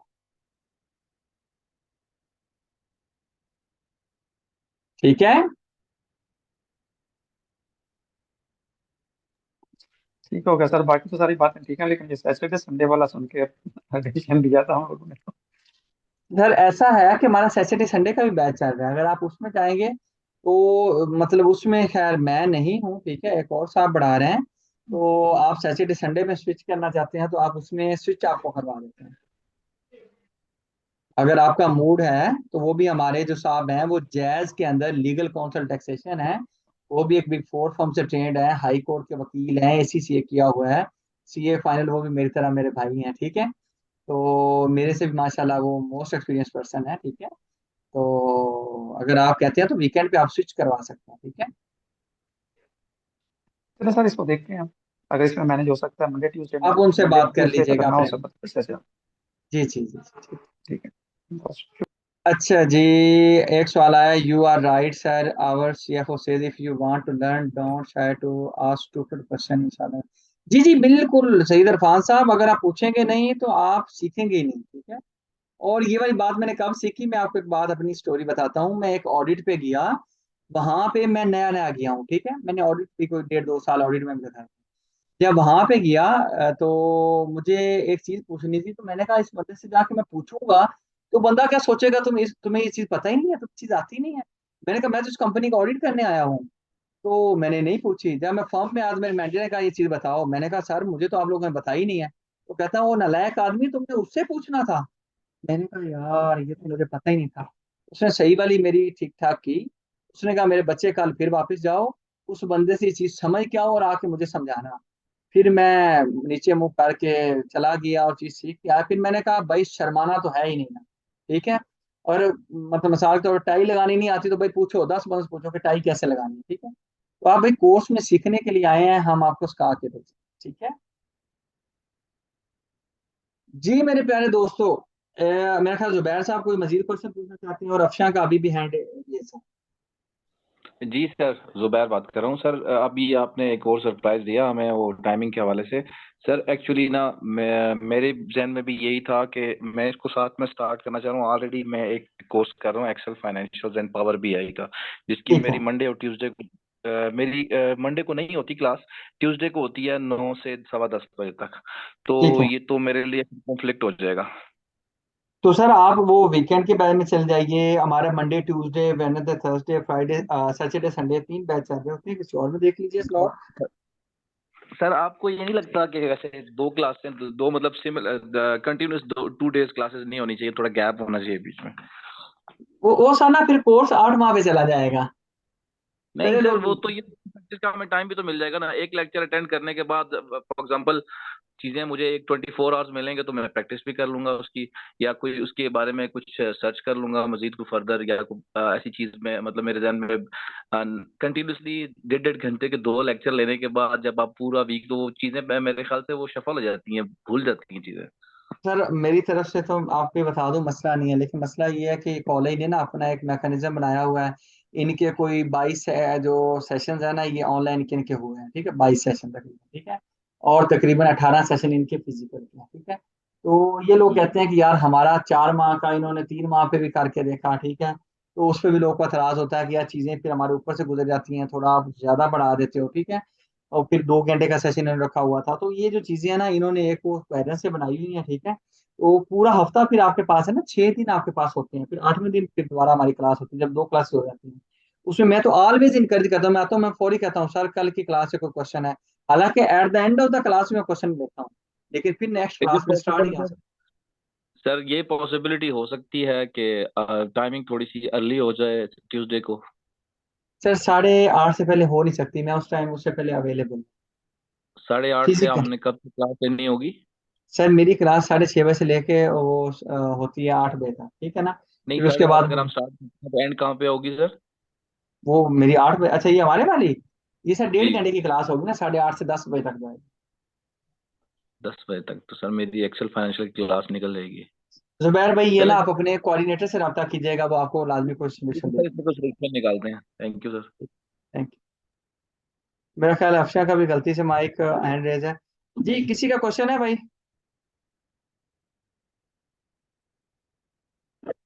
प्लीज अटेंड द क्वेश्चन। अच्छा मुझे क्वेश्चन आया जी, क्या क्वेश्चन आया जी? लेट मी सी। क्वेश्चन आया है वी विल श्योरली। अच्छा ओरिएंटेशन, एक मिनट, ये क्वेश्चन यार कॉपी पेस्ट ही कर देते दोबारा। ये रिकॉर्डिंग मिलेगी एज यार आपका मैसेज जो आपने पिक्चर भेजी है ये कॉपी पेस्ट कर दो मैसेज को, मुझे ना ये पढ़ा नहीं जा रहा, ये बड़ी स्क्रीन भी नहीं होगी। चलो खैर ओपन कर देंगे, चल खुल ही जाए। अच्छा sir, as said ICT is also supported by chartered firms after IT people can get internship opportunities। यार आप बिल्कुल एक्सपीरियंस वो ले लीजिएगा, आपको बिल्कुल अकोमोडेट कर देंगे, लेकिन फर्म जो है ना वो पैसे नहीं देती, वो मुफ्ती में ना आपको इस्तेमाल करती हैं, सादी सी बात है, ठीक है? फिर आपको ये बात बुरी लगेगी, ठीक है? ऐसा है तो है पूरी मार्केट में ऐसा, ठीक है? सीए फर्म्स आपको हमेशा से वो कहती हैं कि भाई बंदा आया फ्री रिसोर्स इस्तेमाल करो। उस बंदे को क्या फायदा होता है? वो काम सीख जाता है, फर्म को क्या होता है कि उसका काम हो जाता है, ठीक है? तो ये सर बात है। चलिए आगे एक और साहब कहते हैं I have no one how to Excel, I need extra help, I think get it. Afsha आपके पास ग्रुप होगा, आपको बताया है, ठीक है? तो आप ग्रुप के अंदर जितने मर्जी क्वेश्चन पूछिएगा, ठीक है? आपको फायदा होगा, नुकसान नहीं होगा। बाकी इट्स अप टू यू, ठीक है? जी आई बिलीव अगर आपका क्वेश्चन नहीं हो तो मैं चलता हूं, अगर आपका क्वेश्चन है। रिकॉर्डेड लेक्चर कैसे मिलेंगे भाई? ये आपके जो मैनेजमेंट है ना वो आपको कोई आपको लिंक शिंक प्रोवाइड करेंगे, उस लिंक के ऊपर लेक्चर्स होंगे, अब उन लेक्चर्स को आप अटेंड कर सकते हैं, ठीक है? तो ये मुझे वो लेक्चर्स का लिंक शिंक नहीं देते होते, मुझे तो कहते हैं आप बढ़ाओ और अपने काम करो, ठीक है ना? तो मैं सर बढ़ाने आता हूँ, मजदूर आदमी, ठीक है? तो मेरा ये काम है छोटा सा।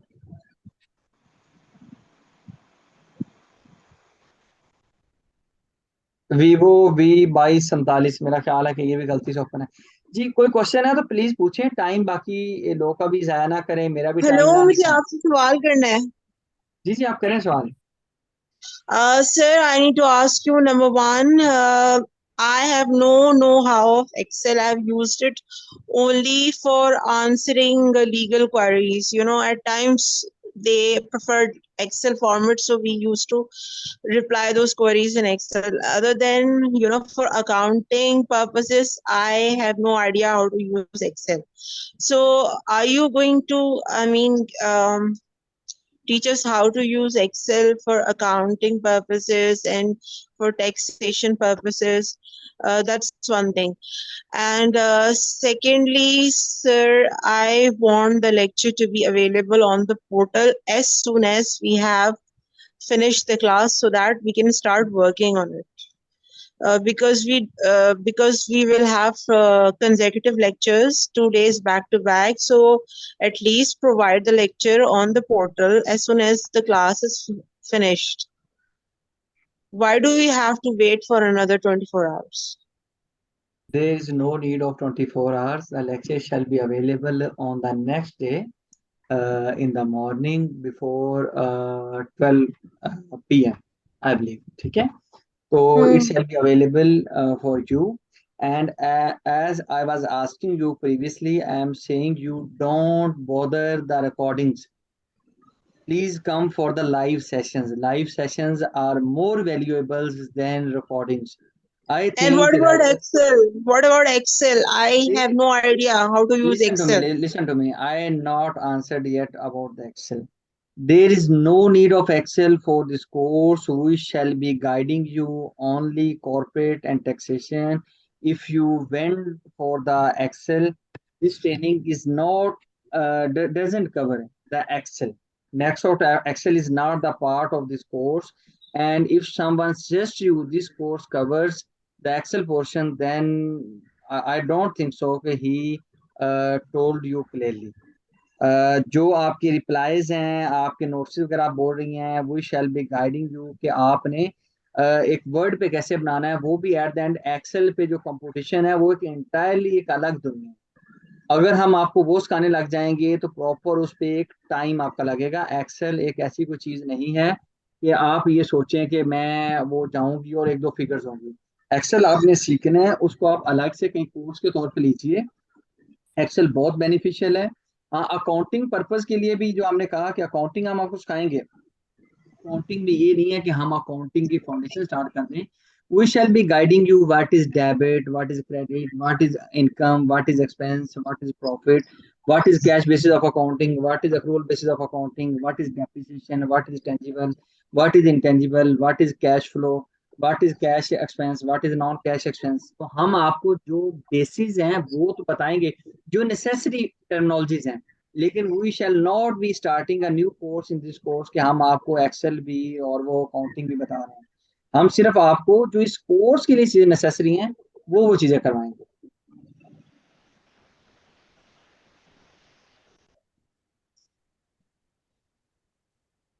So, so according to you, Excel is not important for, I mean, like, filing income tax returns. Not much. आपको एक टेम्पलेट, आपको एक सैंपल दे दिया जाएगा। वो सैंपल किस लिए दे दिया जाएगा? वो सैंपल आपको यूज करने के लिए दे दिया जाएगा, कि जो एक टेम्पलेट ही होगा उस चीज का, कि रिटर्न का एक टेम्पलेट होगा कि रिटर्न कैसे बनता है। तो रिटर्न वाली जो चीज है जो पोर्टल पे होगी, उसका एक टेम्पलेट हम आपको दे देंगे। लेकिन ऐसा एक्सेल आपके लिए इतना जरूरी नहीं है। So taxation lawyers don't need to have knowledge of taxation. Tax lawyers do not need to have any knowledge of Excel as such. They are If fine he, without knowledge of Excel. if he or she have the knowledge of Excel, then he has a competitive advantage over other person who don't have the knowledge of Excel. But it doesn't mean that if you don't know the Excel, no, you don't practice of taxation. Mm-hmm. It give you a benefit and advantage over the other person. Okay. Okay, sir. जी, कोई रह तो नहीं गया? चलें जी, दुआओं में याद रखिएगा। Thank you so much. आपकी रिकॉर्डिंग आपको कल मिल जाएगी, ठीक है? दुआओं में याद रखिएगा। बड़ा अच्छा लगा, आपने टाइम निकाला। जज़ाकल्लाह। अल्लाह हाफिज। Mm-hmm. अल्लाह।